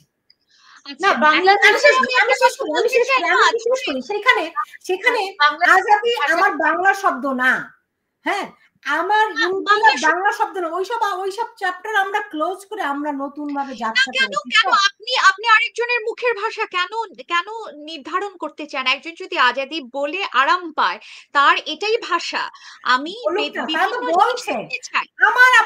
আমারও তো আপত্তি জানানোর অধিকার আছে। নিশ্চয়ই আপনার আপত্তি আপনি জানাচ্ছেন। এটা তো সংঘবদ্ধ একটা শব্দকে ক্রিয়েট করেছে, সংঘবদ্ধ শব্দ। এটা কিন্তু একজন হঠাৎ করে বলেনি, সেটা একটা এটা আমার মনোপুত হয়নি, নাই হতে পারে, এবং তাকে কেউ পাত্তা দিতে হবে এমনও কথা নাই। বাট আরেকটা যেটা আপনি নাদিয়া যে অনেকগুলো বললো যে এত এত তাদের দাবি, এই যে হ্যাফাজার্ড করে হাজার হাজার দাবি, মানে এদিক থেকে তো আমি বলবো যে এটা অদ্ভুত স্ট্র্যাটেজি। হ্যাঁ, এত কিছু এত দিক থেকে নেমেছে যে কোনটা রেখে কোনটা যাবে, একটা সুনির্দিষ্ট ভাবে যদি নেমেই থাকে তাহলে সুনির্দিষ্ট ভাবেই তো ওটা পেতে হবে। হ্যাঁ, তো এই যে এত শত শত দাবি, কোনটা রেখে কোনটা যাব আমরা, যে সবই এই যে নারী সবকিছু চায়, এই যে আবারও নারীকে গ্রিডের মধ্যে ফেলে দিল, যে লোভী নারীর অবস্থায় চলে গেল, যে একবারে সব পেতে চায়। একটা তো জায়গা তৈরি করতে হবে এবং ওভাবেই আমাদেরকে স্ট্র্যাটেজিক্যালি পদ্ধতিগত ভাবে আগাতে হবে দাবিগুলোকে বাস্তবায়ন করার জন্য। হ্যাঁ, তো আজকে এটা তো একটা খুবই ইম্পর্টেন্ট জায়গা, যেটা আমার মনে হচ্ছে ক্রিটিক্যাল আলোচনা যদি করি, কারণ বাহবা দিতে তো বসিনি, বাহবা দিব, কিন্তু নাগরিক হিসেবে, নারী হিসেবে জায়গাটা যাতে তৈরি হয়, আমরা যাতে দাবিটা পাই, প্রাপ্যটা পাই, সেটার জায়গাতে আলোকপাত করার জন্য আমি মনে করি অন্তত আমি এসেছি। সো এই জায়গা থেকে আমি মনে করি এত এত দাবি একসাথে চাওয়াও আরেক অদ্ভুত একটা পরিস্থিতি সৃষ্টি করা, রাইট? 100% আমি একটা সেকেন্ড যে দেখেন, ইভেন হেফাজতের স্ট্র্যাটেজিটা দেখেন, ওরা 4টা মাত্র দাবি নিয়ে নেমেছে। হ্যাঁ, নারী কমিশন বাতিল করতে হবে, সংবিধানে আল্লাহর উপর পূর্ণ আস্থা রাখতে হবে, আপনার তাদের আলেমদের বিচার করতে হবে, প্যালেস্টাইন বিষয়, 4টা দাবি। খুব আপনি কিন্তু মনে রাখতে পারছেন, দেখেন এটা স্ট্র্যাটেজিটা খেয়াল করেন যে আপনি 4টা দাবি দিচ্ছেন। ইভেন ধরেন আপনি 2013 সালের কথা বলেন, তখন তাদের 13 দফা ছিল, এখন হচ্ছে 4 দফা কমেছে। তো এখন আমাদের এই যে নারীটাকে মৈত্রী যাত্রা হলো, আপনি এক গাদা, মানে এটার কোনো আগামাথা নাই। আপনি যা বলছেন 100% এগ্রি করি আমি প্রিমা, যে যা আমার মনে এসছে আমি সব লিখে দিলাম। এবং এখানে আসল যে বিষয়টা, যেই আসল জায়গাটাতে ঝামেলা হওয়ার কারণে আমরা আসলে মাঠে এসছি বলে তারা দাবি করছেন। আম সরি, আমার ফোন এসেছিল একটা। তো যেই সেই বিষয়ে আমি কথা বলছি না। আমাদের যে হেফাজতের লোকজনরা যা যা করছেন, তারপরে এই নিরাপত্তাহীনতার কারণে আমি আজকে মাঠে নামছি। আমার তো নিরাপত্তাহীনতা, আমি তো মাতৃত্বকালীন ছুটির জন্য আমি মাঠে নামিনি। আমি আজকে পিতৃতন্ত্র ধ্বংস করে দিব বলে মাঠে নামিনি। পিতৃতন্ত্র আপনার সারা পৃথিবীর কোথাও কোনো জায়গায় ধ্বংস করতে পেরেছে এত সহজ? কারণ এটার সাথে তো পুঁজিবাদ ইনভলভ, একটা ইকোনমিক স্ট্রাকচার ইনভলভ, একটা সোসাইটি ইনভলভ। আপনি এখন পুঁজিবাদ ধ্বংস করে ফেলবেন, আপনি আজকে মাতৃত্বকালীন ছুটি নিয়ে কথাবার্তা বলছেন, আপনি একই সাথে পাহাড়ি সেনা শাসন বন্ধ করে দিতে বলছেন। এগুলোর দাবিও তো পূরণ হওয়ার মতো না, আমার মনে এসছে আমি বলছি, তাই না? আমি এটা বলছি না যে একটা মানে খারাপ কোনো কিছু বলছে, অফকোর্স ভুল কিছু বলে নাই। অফকোর্স আমরা চাই যে সেনাবাহিনী একটা তারা হাজারটা দাবি নিয়ে এসেছে, সারা জীবনে দাবি ছিল, সব নিয়ে এসেছে। এই মুহূর্তে নারীরা কোনোভাবে নিরাপদ নয়, সেই ক্ষেত্রেই তাদের কোনো ফোকাস নেই। সেই বিষয়ে আপনি একজনের পদত্যাগ দাবি করছেন না, যা একজনের পদত্যাগ দাবি করার কথা, যে অমুক ধর্ম উপদেষ্টা এই কাজ করেছেন বা হেফাজতের মামুনুল অমুক কাজ করেছেন, আমরা তার পদত্যাগ দাবি করি, আমরা তার কাছ থেকে ক্ষমা, তার মুখ থেকে আমরা ক্ষমা আশা করি। আদারওয়াইজ দিস হ্যাপেন ও দ্যাট হ্যাপেন, এরকম কোনো কিছু না। কুসুম কুসুম আলাপ সব, এবং সাংস্কৃতিক অনুষ্ঠান করছেন। এগেন, সাংস্কৃতিক অনুষ্ঠান করাতে কোনো সমস্যা নেই, আপনি বটতলা থেকে নিয়ে এসেছেন। আপনি আমাকে বলেন যে এরকম একটা সময়, এরকম একটা ক্রিটিক্যাল সময়, এটাকে সাংস্কৃতিক অনুষ্ঠান করার সময়? আমি যে কোনো সময়ই করতে পারি। এখানে 50 জন 500 জন, আপনি বললেন আপনার একটা হোয়াটসঅ্যাপ গ্রুপে 500 জন মানুষ আছে, সরকার সমর্থিত বলে তারা কেন করবে? আপনি কেন আশা করছেন তাহলে সেটা? না না, আমি তো আশা করি না। আমি আমি প্রথমে আমি প্রথম প্রথম প্রথম জায়গা প্রথম যখন আমি এটা দেখলাম, প্রথম যখন পোস্টার গুলো দেখলাম, I was very happy about it, very positive about it. তারপর যেটা হলো, তারপর যখন আমি কেঁচো খুঁড়তে সাপ, তখন দেখি আরে ভাই এ কি যন্ত্রণা। এবং যেই জিনিসটা হচ্ছে এগেন, মেয়েরা এক জায়গায় হচ্ছে, প্রিমা যেটা বললেন দেখতে খুব সুন্দর লাগছে, মানিক মিয়া এভিনিউতে এতগুলো মেয়ে একসাথে, উইচ ইজ ফাইন, কিন্তু দেখেন তার মধ্যে কত পার্সেন্ট, আমি যদ্দূর খবর নিয়েছে তার মধ্যে 60% পুরুষ ছিলেন। পুরুষের সমস্যা নাই, আমরা তো পুরুষ বিদ্বেষী কোনো কাজ করতে যাচ্ছি না, পুরুষের সমস্যা নেই, কিন্তু যারা ওখানে ছিলেন তারাই বলছেন যে প্রায় 60% পুরুষ। তাহলে আপনি যে এতগুলো লোক ধরে নিয়ে আসলেন, এগুলির পরে আপনার 500 জনের হোয়াটসঅ্যাপ গ্রুপ, তারপরেও আপনার লোকজন আপনি হাজার খানেক করতে পেরেছেন কিনা I have no idea, but যেটুকু আমি খবর পেয়েছি ওই হাজার খানেকের মতো। জি আচ্ছা, সুলতানা কিছু বলছিলেন। হ্যাঁ কথাটা একটু আসি, আপনি বললেন না যে ও নাদিয়া যে বললো যে এটা সংঘবদ্ধ কিনা, আগের থেকে প্ল্যান কিনা, এবং এখনই আবার উনি বললেন যে পোস্টারের ডিজাইন গুলো বেশ ভালো হয়েছে। ঠিক প্রথম যখন আমি পোস্টার গুলো দেখি, আমি নিজে যেহেতু একজন শিল্পী এবং গ্রাফিক্সও আমার একটা স্পেশালাইজেশন, আমার কিন্তু তখন একটু খটকা লেগেছে যে এত এত ক্যাম্পেইনের আকারে যেভাবে পোস্টার গুলো ডিজাইন করা হয়েছে বহু আগে থেকে, তখনই আমার মনে হয়েছে যে এটা যদি ওপেন কলের মাধ্যমে করত, বিভিন্ন নারী এতে অংশগ্রহণ করত, বিভিন্ন নারীর নানা অ্যাঙ্গেল তৈরি হতো, তাদের দাবির অ্যাঙ্গেল গুলো তৈরি হতো, এবং সংঘবদ্ধ পোস্টারের এবং ডিজাইনের তো প্রয়োজন নেই, কারণ দাবি যদি বিভিন্ন জায়গা থেকে আসে, দলিত থেকে আসে, বিভিন্ন কর্মী থেকে আসে, হাউসওয়াইফ থেকে আসে, ছাত্রীদের থেকে আসে, শিল্পীদের থেকে আসে, সাংবাদিকের থেকে আসবে, এটার যে বিশালত্ব আপনি চিন্তা করতে পারেন কি ব্যাপকতা, অর্গানিক্যালি এটা হয়ে যেত, রাইট?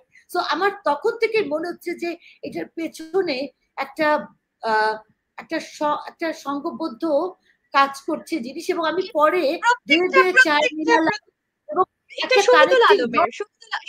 আমি মাঝখান থেকে একটু ইনফরমেশন দেই, সরি প্রিমা, মাঝখান থেকে ইনফরমেশন দেই, কানেক্টিং ডটটা বলতেই হবে। কানেক্টিং ডটটা যখন আমি করতে চাইলাম, কারণ আমি ডটের একটা অংশ হতে চাইলাম, আমি অবশ্যই চাইবো, এটা আমার চাওয়ার আমার রাইট আছে, কিন্তু দেখলাম প্রত্যেকে একটা একটা জায়গা থেকে তারা সবাই তৈরি, তো ওখানে আমি কোথা দিয়ে ঢুকবো আমি জায়গা খুঁজে পাচ্ছি না, যে আমি পুরো বুঝতে পারছি যে কারা কারা ডটটাকে কানেক্ট করছে। এই যদি হয় অবস্থা, তাহলে আমি কোথায় ঢুকবো আমি বুঝতে পারছি না, মানে আমি এদের মধ্যে কে, আমার নিজেরও তো একটা অস্তিত্ব থাকতে হবে ওখানে। তো আমি গেছি সত্যি একজন নারী হিসেবে এবং একজন নাগরিক হিসেবে, আমার নিজ দায়িত্ববোধ থেকে, আমি কিন্তু ওখানে ফিল করতে পারছি না আমি কে। হয়তো আমাকে এক্ষেত্রে বলবে আপনি ফিল করতে পারছেন না কারণ আপনি এদের মধ্যে পার্ট হতে চান না, বা আপনি নিজেকে সরিয়ে রাখেন, বা আপনি দূরে থাকেন না। আপনি গেছেন তো এরপরে কিভাবে সরিয়ে, আপনি গেছেন তো, আপনি তো সংহতি প্রকাশ করেছেন, আমি তো যেতাম না, তো আপনি গেছেন। প্রিমা আপা যেটি বলছেন যে এটা আগের থেকে এমন প্যাক্ট, এত অর্গানাইজড ওয়েতে যে আপনি চাইলেই আপনি ওইটার অংশ হতে পারবেন না, এটা সবার জন্য উন্মুক্ত নয়, এটি আসলে প্রিমা বলতে চেয়েছে।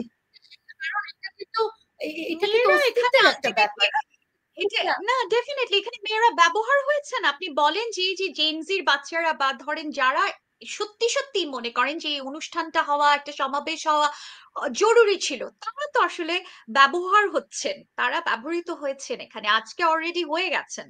এবং এই যে পোস্টারের কথা বললেন না, এটা শহীদুল আলমের নিজের পোস্টার, তার ডিজাইন করা পোস্টার, তাহলে আপনি বলেন যে ড্রিকের স্পন্সর থাকার পরে, ড্রিকের মানুষের সরাসরি ইনভলভমেন্ট থাকার পরে এতগুলি মিথ্যা কথা বলার কি দরকার, যে এটা একটা অর্গানিক আন্দোলন। আমি তো এই অর্গানিক শব্দটা থেকে ভুলতে পারছি না, এটা আমার মাথার ভেতর ঘুরপাক খাচ্ছে। জি, আপনি দেখেন মানে এই সমাবেশের পরে সাধারণত কি হয় বাংলাদেশে, যে একটা সমাবেশের পরে একটা স্মারকলিপি দেয়া হয় কারো কাছে। হতে পারে এই যে জগন্নাথ আন্দোলন করছে, তারা প্রধান উপদেষ্টার জন্য অপেক্ষা করছে, রাইট? মানে একটা সমাবেশ করলেন, কোথাও না কোথাও তো আপনি দাবিটি উপস্থাপন করবেন। এখন তারা একটা ঘোষণাপত্র দিল, গণমাধ্যমে দিয়ে দিল, ওইটাই শেষ। এটার পরে কোনো গণমাধ্যম কর্মীদের সঙ্গে কথা বলা নিষেধ, কারো কাছে আপনি স্মারকপত্র দিলেন না, মানে হাওয়ায় একটা জিনিস আপনি ছেড়ে দিলেন। আর এটা নিয়ে সমালোচনা করলে আপনি বলবেন এই যে আমাদের নারীরা ঐক্যবদ্ধ হচ্ছে, এটি আসলে কেউ চায় না বোধহয়। আসলে একটা অনৈক্যের পরিবেশ সৃষ্টি করে কাউকে সেখানে অ্যাক্সেস দেওয়া হবে না। শুধুমাত্র ওই যে একটা বাংলা প্রবাদ আছে না, আমরা আমরা মামুরা মামুরা, তারা নিজেরা করবে, যেখানে আপনাকে আমাকে ওখানে আর অ্যাক্সেস দিবে না, আপনি ওখানে অন্তর্ভুক্ত হতে পারবে না। শুধু তারা তাদের মামুরা করবে কারো পারপাস সাফার করার জন্য। বিষয়টি স্মারকলিপি কার কাছে দিবে? সরকার নিজে করাচ্ছে। স্মারকলিপি কার কাছে দিবে? সরকারের নিজের করা, এটা গভর্নমেন্টের করা একটা প্রসেশন, সেটা সরকারের নিজের কাছে এখন স্মারকলিপি দিবে? আপনি মানে মজা পান?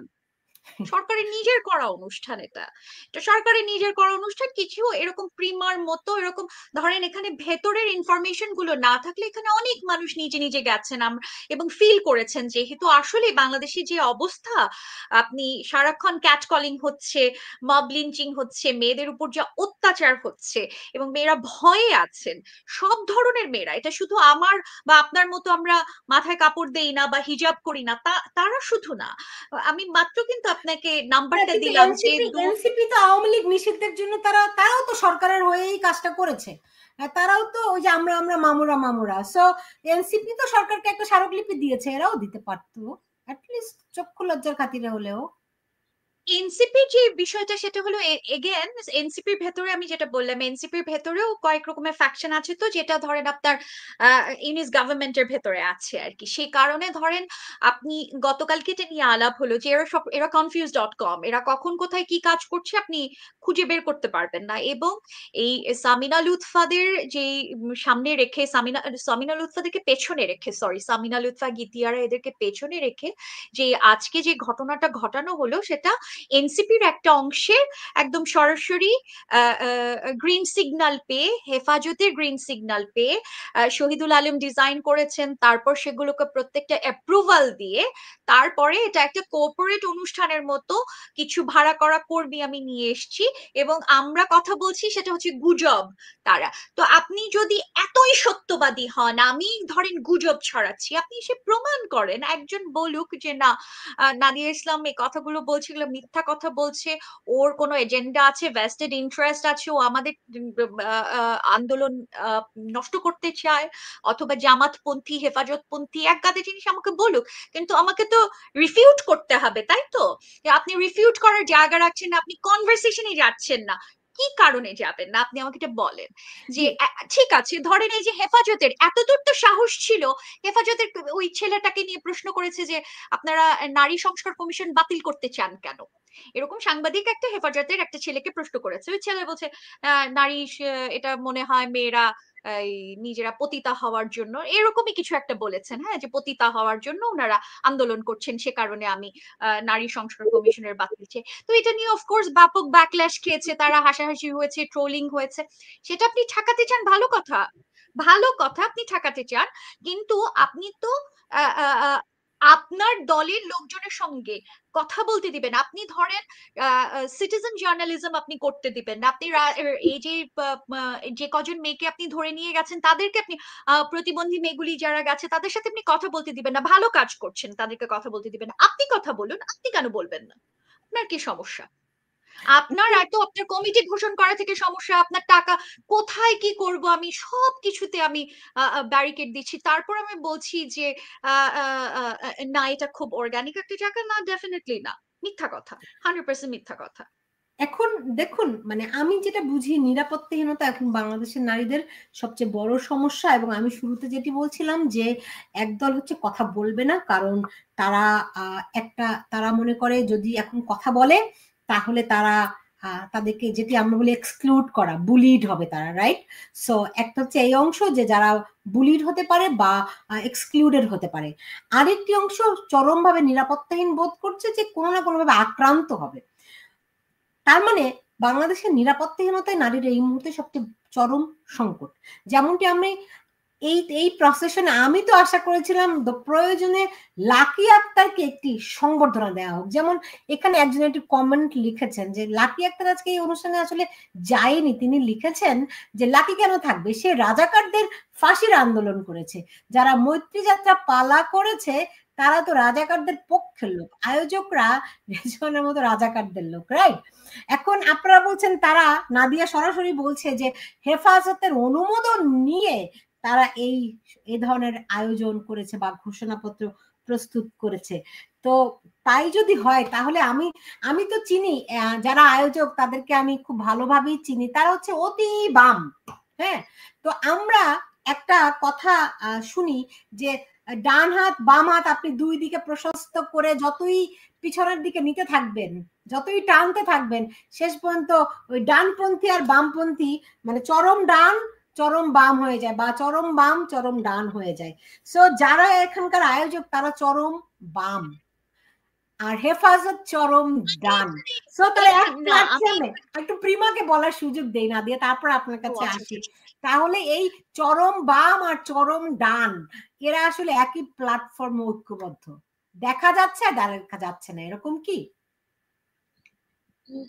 ডান বামের কথা যদি নাও বলি, আমি বলবো যে এই রকম ভাবে যে এত বড় একটা আন্দোলনকে তারা বাস্তবায়ন করলো, এদের আরো গবেষণা করে, এদের আরো অনেক সময় নিয়ে, যদিও সময় নাই আমাদের, কিন্তু তারপরেও সময় নিয়ে তাদের চিন্তা ভাবনা করে এরকম জায়গায় আসার দরকার ছিল বলে আমি প্রচন্ডভাবে মনে করি। এত বারবার যদি নিজেদের রূপটা এমন ভাবে দেখিয়ে দেয়, তাহলে জায়গা কোথায় থাকবে বিশ্বস্ততার, কোথায় থাকবে ট্রান্সপারেন্সি, কোথায় থাকবে স্বাধীনতা? যদি আমরা বলি যে চিন্তার স্বাধীনতা,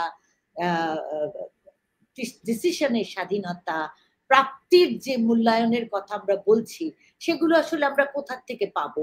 এবং বারবার যদি তারা নিজেদের এজেন্ডাকে সিদ্ধি করার জন্যে যে কোনো ভাবে তারা এই যে তৎপরতাগুলো দেখায়, এটা খুবই হতাশা বা দুঃখ বলে কোনো শব্দ আমরা এখন ব্যবহার করব না। এগুলো করা যাবে না। এই অবস্থায় এসে জুলাইয়ের অভ্যুত্থানের পরে আমরা এই জিনিস দেখতে চাই না। আমরা আরো বেশি ওপেন হওয়া দরকার। আমাদের কোন রকম বাম ডানের জায়গা নেই, আর আমাদের ওই বাম ডান ছেড়ে একটা মধ্য অবস্থায় আসতে হবে। সেটা কি, এটা বের করতে হবে। এবং আমার দাবি থাকবে যে ওই জায়গাটাই সুনির্দিষ্ট করা, এই নারী মৈত্রী হোক আর যেই মৈত্রী হোক। দাবিটা কার কাছে? না, এখানে তো কথাবার্তা হচ্ছে মৈত্রী। প্রিমা যেটা বলছেন, মৈত্রী তো হচ্ছে গভর্নমেন্টের সাথে এনজিও অর্গানাইজেশনের, এছাড়া তো মৈত্রী অন্য কোথাও কারোর সাথে হয়নি। আপনার গভর্নমেন্টের একটা অংশের সঙ্গে বেশ কিছু এনজিও অর্গানাইজেশনের মৈত্রী হয়েছে, এর বাইরে অন্য কোনো মেয়ে, অন্য কোনো অর্গানাইজেশন, কোনো তৃণমূল পর্যায়ের কারোর সাথে কারো মৈত্রী হয়নি। আর ডান বামের কথা যেটা বলছেন, দেখেন বাংলাদেশে ঐতিহাসিকভাবে বাম দলগুলো সবসময় ব্যবহৃত হয়েছে এনজিও প্রমোট করার জন্য। এখন বাংলাদেশে বাম দলের তো কাজ এটা না। বাংলাদেশে দেখেন আলটিমেটলি যে ছাত্র ইউনিয়ন বলেন, আওয়ামী লীগের বি টিমই এরা, হ্যাঁ, ছাত্র ইউনিয়ন বলেন, সিপিবি বলেন, ছাত্র ফ্রন্ট, যা কিছু আপনি বলেন না কেন, এরা বাংলাদেশে একগাদা এনজিও আমদানি করছেন। তো এবং তারা এই কাজটা করছেন। আমি কিন্তু প্রথমে বলছি যে দেখেন এনজিও গুলো কিভাবে কাজ করে, আপনারা ডিভাইড এন্ড রুলের কথা আপনি যদি মাথায় রাখেন, যে এরা যে কাজটা করছে, এরা গ্রাম থেকে, এই যে একটা আপনি মিম দেখেছেন কিনা আমি জানি না, লাগলে কামাই লাগে না জামাই, এটা কোত্থেকে এসছে? এটা এসছিল হলো যে ব্র্যাকের যখন আপনার মেয়েদেরকে ক্ষুদ্র ঋণ দেয়া হচ্ছে, হ্যাঁ, তখন এই স্লোগানটা তখন মেয়েদেরকে দেওয়া হলো যে লাগলে কামাই লাগে না জামাই। এবং পরবর্তীতে এই জিনিসটা আপনি দেখবেন, আপনি যে কথাটা বলেছেন সেটার সাথে আমি খানিক একমত, যে ডান বাম একসাথে কাজ করে। কিভাবে কাজ করে? এই বামপন্থী দলগুলো এনজিওর ইনভলভমেন্ট বাড়লো। এনজিও যেটা করলো সেটা হচ্ছে দারিদ্র দূরীকরণের নামে আপনার একটা কোনো কিছু ফোর্সফুলি হয় না, এখানে পেছনে বলে রাখতে চাই। তো তখন যেটা হচ্ছে বিরাট পলিটিক্সের অংশ। এই বামরা বলবে কি ইসলামোফোবিয়া, হেফাজত নিয়ে কথা বললে আমাকে শেষ করতে দেন। সেটা হচ্ছে যে ওই মেয়েগুলোকে যেটা যখন এই থাকলে কামাই লাগে না জামাই যখন বলছে, তখন কি হচ্ছে আপনার এক ধরনের কনফ্লিক্ট তৈরি হচ্ছে। মেয়েগুলো তখন গ্রাম থেকে শহরে আসছে এবং উগ্র ডানপন্থারা এই যে দেখ এরা বেশ্যারা, এই যে এদের কারণে আমাদের সংসার টেকে না, এই কারণে এ দুটো কয়েনের দুটো পার্ট সবসময় একসাথে কাজ করে। আপনার অন্তত বাংলাদেশে এই জিনিসটা কাজ করে যে বামপন্থীরা এনজিওদের আমদানি করেছে এবং এনজিওর কারণে বাংলাদেশে এক ধরনের উগ্র ডানপন্থার আরো কারণ আছে। আপনার ৭০-এর রেভলিউশন থেকে, ওয়াহাবি ফান্ডিং থেকে ওদিকে যাচ্ছি না, কিন্তু এইটা একটা আরেকটার সাথে কাজ করে। যে দেখে এই যে আজকে ধরেন যে আন্দোলনটা হচ্ছে, দেখেন এখানে পোশাক গুরুত্বপূর্ণ। আজকে যে মেয়েরা যে টি শার্ট পরে গেছে, হিজাব, আমি অনেক ধরনের ছবি দেখেছি, হিজাব পরা আছে, নেকাব পরা আছে, অনেক রকমেরই আছে। এখান থেকে বের করা হবে যে মেয়েগুলো। এবং ধরেন আপনি দেখবেন তাসনিম খলিল একটা ছাতা নিয়ে গেছেন, একটা রেইনবো কালারের একটা ছাতা নিয়ে গেছেন। তাসনিম খলিল নিজে সমকামিতা, উনি সমকামিতার সাপোর্টার, এলজিবিটিকিউ রাইটস এর সাপোর্টার। আমি এখন ধরেন এখান থেকে এই জায়গাগুলি, এটা ইচ্ছাকৃতভাবে কাজগুলি করা হবে। আপনি এখান থেকে এই জায়গাটা পিক করবেন, এখান থেকে একটা মেয়ের টিপ পিক করবেন, আপনি যে মেয়েটা শাড়ি পরে গেছে এই জিনিসগুলি পিক করবেন করে এই যে ২৩ তারিখ হেফাজতের যে আন্দোলনটা হবে সেখানে এই জিনিসগুলো ব্যবহার করা হবে, যে এরা বেশ্যারা গেছে। এবং আপনার প্ল্যাকার্ডেও লেখা ছিল, এখন ধরেন আমি এটা ওন করলাম যে আমি বেশ্যা, তোর বাপের কি, এইরকম একটা জায়গা, ঠিক আছে। কিন্তু আপনি যখন অ্যামুনিশনটা তুলে দিচ্ছেন আপনার প্রতিপক্ষের হাতে, এটা ইচ্ছাকৃতভাবে, এটা এমন না যে আমি এটা হুট করে কাজটা করেছি, এটা অ্যামুনিশন তুলে দেওয়ার কারণ আমি জানি ২৩ তারিখ আমাদের আরেকটা প্রসেশন আছে এবং সেটা আমি যে দলের লোক, সেই দলের 180 অপোজিটে যে দল আছে তাদের একটা প্রসেশন আছে। এই ভেরি ইন্টারেস্টিং। এবং তারা তাদের স্লোগানও সুনির্দিষ্ট ছিল, এর বাইরে কেউ কোনো স্লোগান দিতে পারবে না। প্রিমা জানেন নিশ্চয়ই বিষয়টা।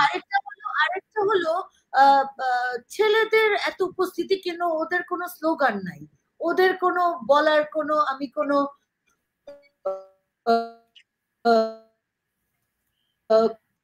কোনো সাউন্ড পেলাম করে মেয়েরা কথা না বলে ছেলেরা কিছু যদি আমাদের জন্য স্লোগান দিত সেটা দারুণ হতো। হ্যাঁ, সেটা আসলে আরো বেশি নারী অধিকার, ন্যায্যতাকে প্রতিষ্ঠিত করতে বলে অন্তত আমি মনে করি। কারণ আমি মনে করি নারী আন্দোলন শুধু নারীদের জন্য কুক্ষিগত করা বিষয় না, এটা নারী পুরুষের দলগত আন্দোলন হওয়া উচিত। হ্যাঁ, তাহলেই আসলে নারীর ওই ন্যায্য অধিকারটা প্রতিষ্ঠা হবে। আরেকটা যেটা কথা খুব জরুরি, যে আমার আরেকটা যেটা ইন্টারেস্টিং লাগলো, যে আমি আসলে এটা বলতে গিয়ে ওটাকেই হারিয়ে ফেললাম, কিন্তু যেটা হলো যে রাজনীতিটাও যদি ঠিক করে বুঝতো তাহলে এই ধরনের ফাঁক ফোকর গুলো রাখতো না।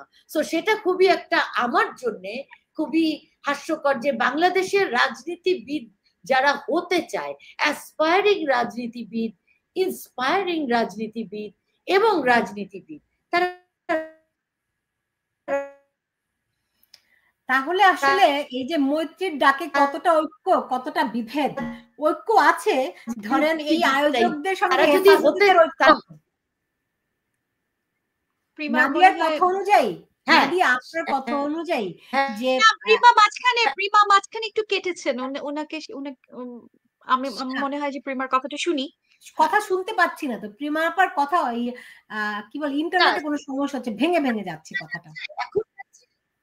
এখন ঠিক আছে প্রিমা, একটু টেস্ট করেন। হ্যাঁ, একটু দেখেন। ভেঙে যাচ্ছে না? বলেন, কথা বলেন। এখনো হ্যালো, ভেঙে যাচ্ছে এখনো? না, এখন ভেঙে যাচ্ছে না। জি বলুন তো।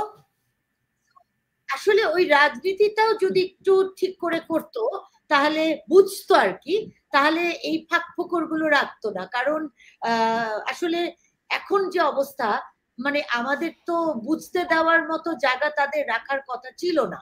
সংঘবদ্ধ হলে তো আরো এই কাঁচা কাজ করা উচিত না, আরো বেশি স্ট্র্যাটেজিতে পরিপক্ক এবং পাকা এবং রিয়েলি মুনশিয়ানা দেখানো দরকার ছিল।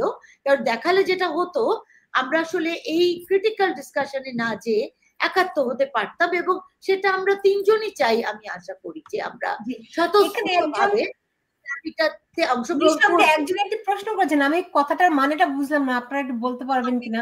আলোচকদের মধ্যে কারোর সঙ্গে সামিনা লুৎফার সঙ্গে যোগাযোগ আছে কি?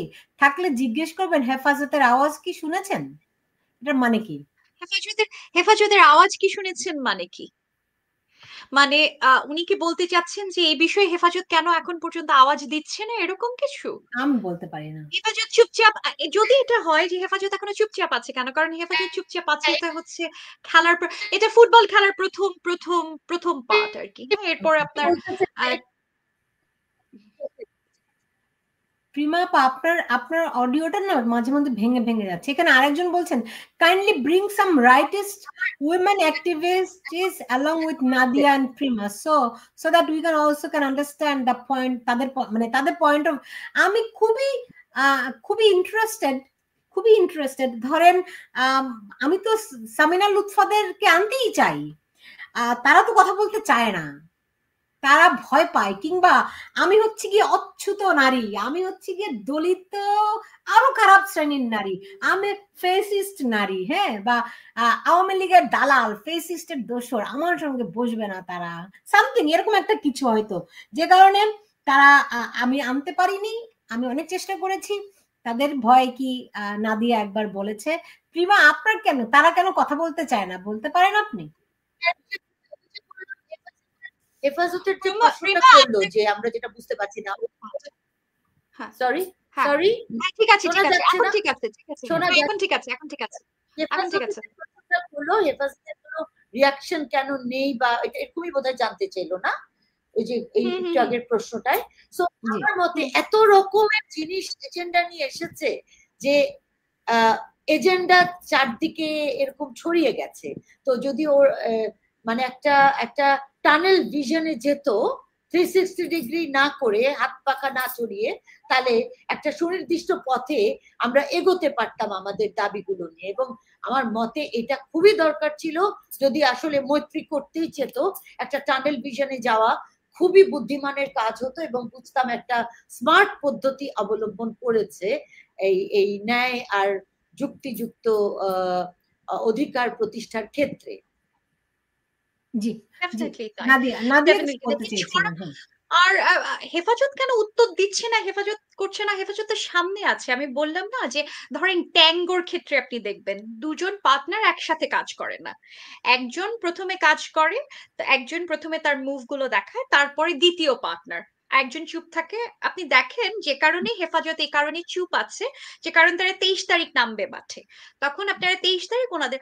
অথচ হেফাজত যদি এটাতে সত্যি সত্যি তাদের ঝামেলা থাকতো, তারা কিন্তু, আপনি দেখেছেন অনলাইনে কোনো জায়গায়, আপনি অন্যান্য অনেক সময় দেখবেন যে যে আন্দোলনগুলি অর্গানিক ভাবে হয়, প্রতিপক্ষ মিম তৈরি করে, ট্রোল তৈরি করে, তারপর মানে অনলাইন ফ্লাড করে ফেলে। এবার দেখেছেন আপনি একটা দুটো, এবং ওরা যে উইচ হান্ট একটা পোস্টারে আপনি দেখবেন উইচের ছবি দেয়া, এটা ওরা নিজেরা তৈরি করা, এটা ওদের নিজেদের তৈরি করা।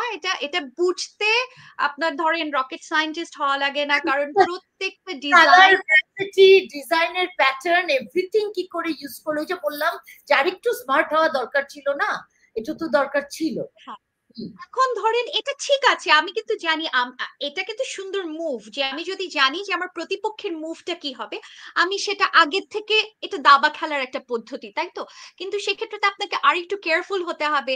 যে আপনি দেখেন বলছেন যে ডাইনিদের ছবি দিয়ে আপনি একটা পোস্টার তৈরি করেছে, যে পোস্টারটা প্রতিপক্ষরা অর্থাৎ হেফাজত করেছে, অথচ ওখানে তারিখ সবকিছু আবার আছে, মাঝখানে কতগুলো হচ্ছে ডাইনির ছবি, এবং দিয়ে বলছেন যে এটা আপনাদের প্রতিপক্ষ তৈরি করা।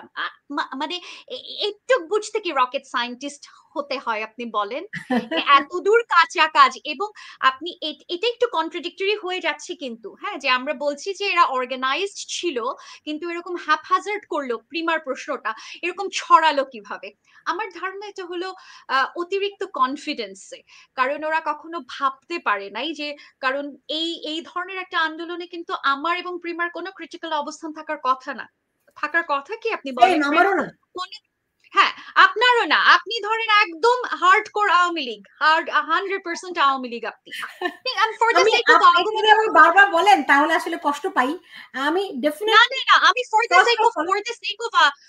সেক অফ আর্গুমেন্ট আমি বলছি। আমরা আওয়ামী লীগ হতে আমার কোনো অসুবিধা নেই। এট লিস্ট আমি তো রাজাকারের দল না বা রাজাকারের সমর্থক না। I don't mind. আচ্ছা শোনেন না, আমি ধরেন আওয়ামী লীগ, আমি প্রাউড। আমাকে যদি কেউ আওয়ামী লীগ বলে I am proud. I don't mind. আমাকে যদি কেউ বলে যে হ্যাঁ ঠিক আছে আমি আওয়ামী লীগের লোক, আমি কিন্তু এতক্ষণে পয়েন্ট হারায় ফেলছি, কি জানি একটা বলতেছি। ভেরি ইন্টারেস্টিং যে হেফাজত এবং এই আন্দোলনকারীরা নারীবাদীরা ভেরি ইন্টারেস্টিং।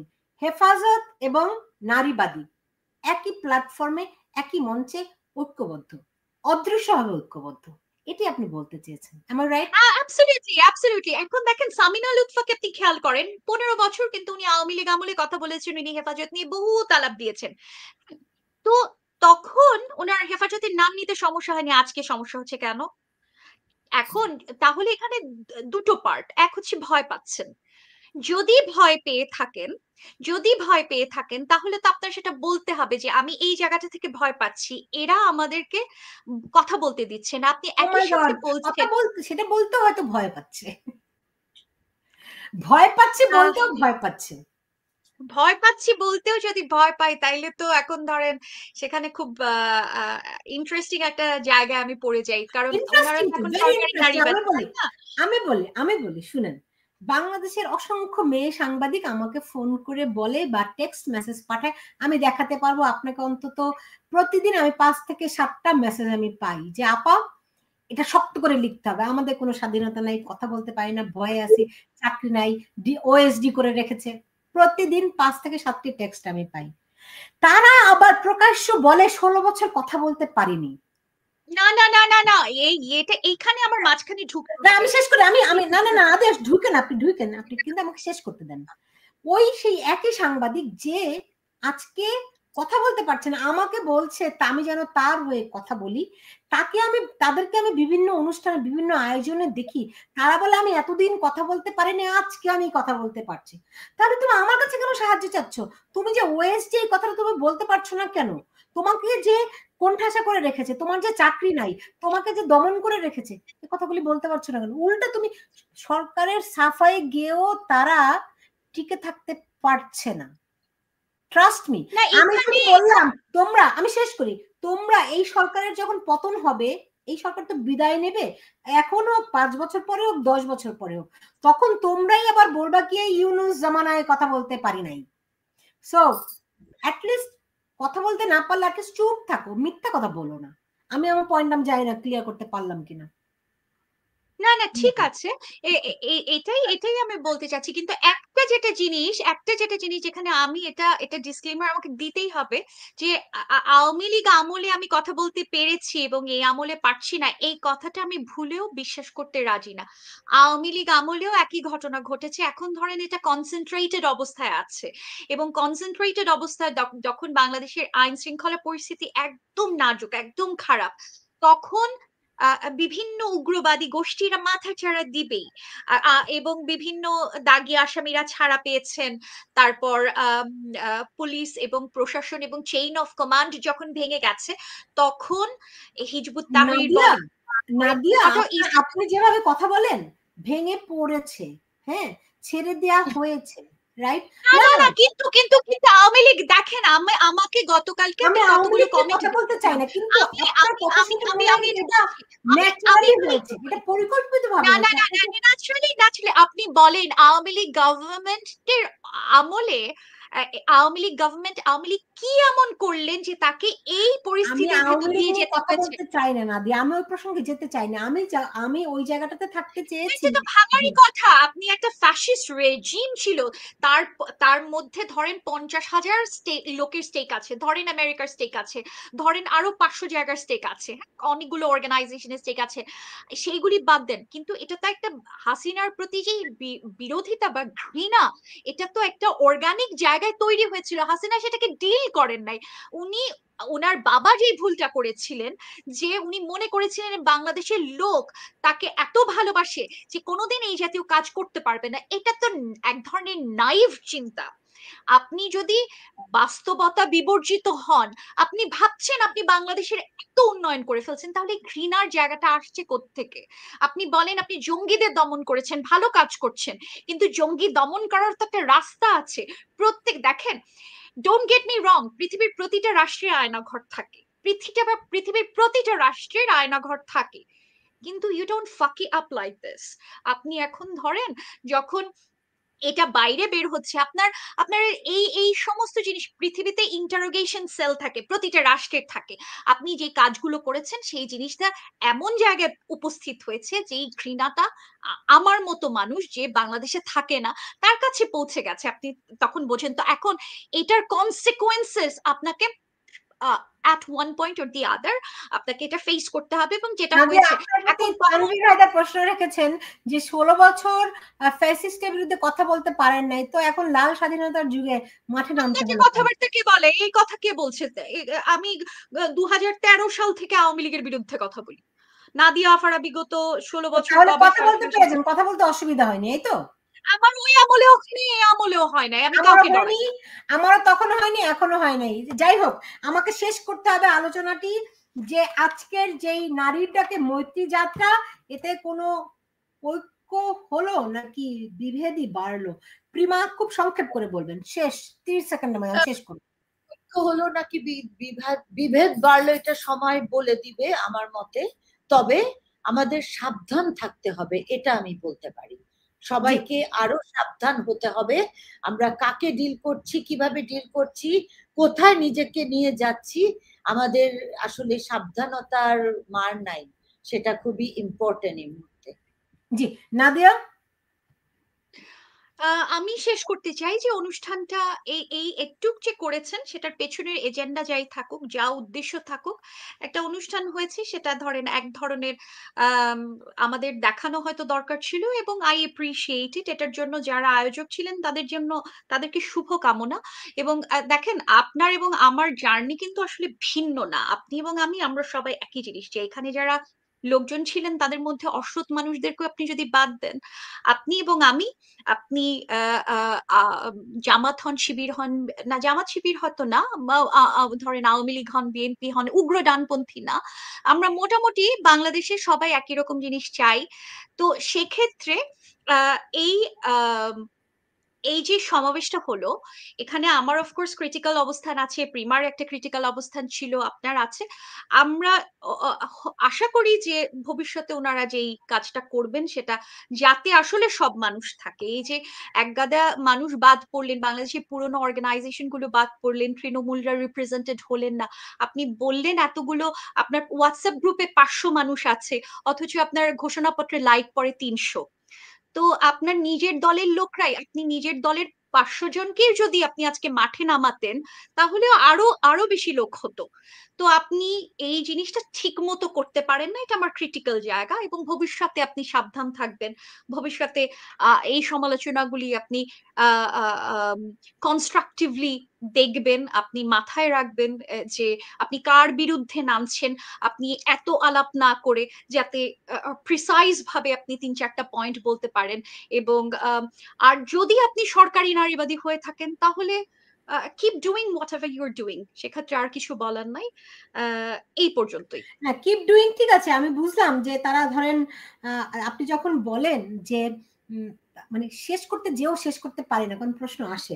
আপনি যখন বলেন যে হেফাজত এবং এই নারীবাদীরাও তো অনেক রকম অনেকগুলো ধারা আছে, যেই ধারাটি এই আয়োজনটি করেছে, I know them very very well, I can tell you that.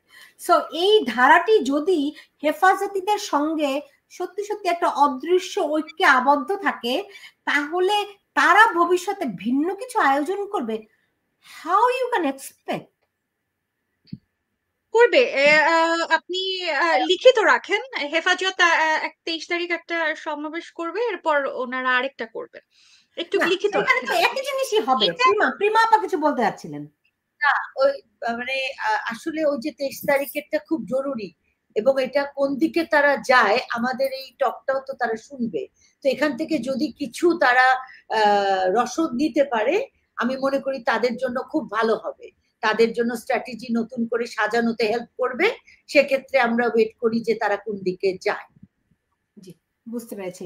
তো আমি কিন্তু ভয়ঙ্কর কথা শুনেছি, সেটা হচ্ছে গিয়ে হেফাজত এই এই এই নারী সমাবেশকে কেন্দ্র করে হেফাজত মাঠে নামবে এদের বিরুদ্ধে, এবং দেশে এই যে সংবিধান পরিবর্তন করা, ইসলামিক খেলাফত প্রতিষ্ঠিত করা, এরকম আরো অনেক কিছু, সব শোনা কথা তো, ফলে মেটিকুলাসলি প্ল্যান্ড এর অংশ কিনা আমি বলতে পারবো না, কিন্তু এরকম কথা এসেছে যে এই সরকার যা যা চায় সেগুলো বাস্তবায়ন করার জন্য যে কতগুলো গুটি বিভিন্ন জায়গায় আছে, সেই গুটি একটা যেমন হেফাজত, সেই গুটি একটা হচ্ছে গিয়ে এই আজকে যারা এই নারীবাদী তথাকথিত নারীবাদী যারা আজকে এই আয়োজক, তারাও এই গুটির একটি অংশ। ফলে তারা একজন ঢিল মারবে আর একজন পাটকেল দিবে, মাঝখান থেকে সরকার ফায়দা নেয় কিনা, এটাই আসল উদ্দেশ্য কিনা, এই প্রশ্ন অনেকেই তুলেছেন। সেই প্রশ্নটি নিশ্চয়ই আপনারাও সকলে খুব গুরুত্বের সঙ্গে সিরিয়াসলি অবজার্ভ করবেন। আমি তো দেখলাম প্রিমা নিজের তাগিদে ওখানে গিয়েছেন। আমরা চাই বাংলাদেশের নারীরা আরো শক্তিশালী হোক, বাংলাদেশের নারীরা তাদের ন্যায্য অধিকার পাক, প্রতিষ্ঠিত হোক। আমাদের তিনজনের কারোই এ নিয়ে ভিন্ন মত নেই, কিন্তু নারীকে আপনারা অধিকার আদায়ের নামে পণ্য বানাবেন, সেটি কখনোই কাম্য হতে পারে না। নারীদেরকে আমরা নারীরা যেই 1000 বছর ধরে সংগ্রাম করছি, সেখানে আপনি আমাকে রাজনীতির একটা ঢাল হিসেবে, একটা গুটি হিসেবে ব্যবহার করবেন, সেটি আমাদের কখনোই কাম্য নয়। কারণ বাংলাদেশের নারীরা তো অদম্য, তারা বারবার সেটি তো প্রমাণ রেখেছে এবং ভবিষ্যতেও করবে। নাজিয়া আন্দালি, প্রিমা, আমি আপনার সাহসের আরো একবার স্যালুট করলাম, জানালাম। কারণ আমি শুরুতেই বলেছিলাম যে অনেককে আমি এই আন্দোলন, এই আয়োজন নিয়ে এত প্রশ্ন, তার কোনো সদুত্তর আমরা কোনো পেলাম না। এই কারণে আয়োজকরা মুখ খুলতে রাজি নয়। শুধু তাই নয়, তারা বাধা দিয়ে রেখেছে, বার দিয়ে রেখেছে, যেন কেউ কথা বলতে না পারে। তাহলে ওই প্রশ্নটি আসে না যে এই স্বাধীনতাই কি আমরা চেয়েছিলাম? সুতরাং এই প্রশ্ন রেখে শেষ করছি যে পরিস্থিতি আমরা দেখছি, এমনটি না হয়ে সত্যি সত্যি নারীর অধিকার, মর্যাদা এবং সম্মান রক্ষার যে লড়াই বাংলাদেশে এখন খুবই সংকীর্ণ হয়ে আসছে, সেই জায়গা থেকে আমাদের নারীরা মুক্তি পাক, সেই জায়গা থেকে আমাদের নারীরা তাদের অধিকার প্রতিষ্ঠার আর যে সংগ্রাম, সেই লড়াইটি আরো একবার জোরদার হয়ে উঠুক, একবার ন্যায়সঙ্গত ন্যায্য জায়গা থেকে। নাদিয়া ইসলাম এবং নাজিয়া আন্দালি, প্রিমা, আপনাদের দুজনকে অনেক ধন্যবাদ জানাচ্ছি আমার এই আয়োজনে যুক্ত হওয়ার জন্য। Thank you for having us. Thank you, Sultana Rahman. Thank you, Sultana, for having us. Thank you very much. Thank you. আপনারা ভালো থাকুন।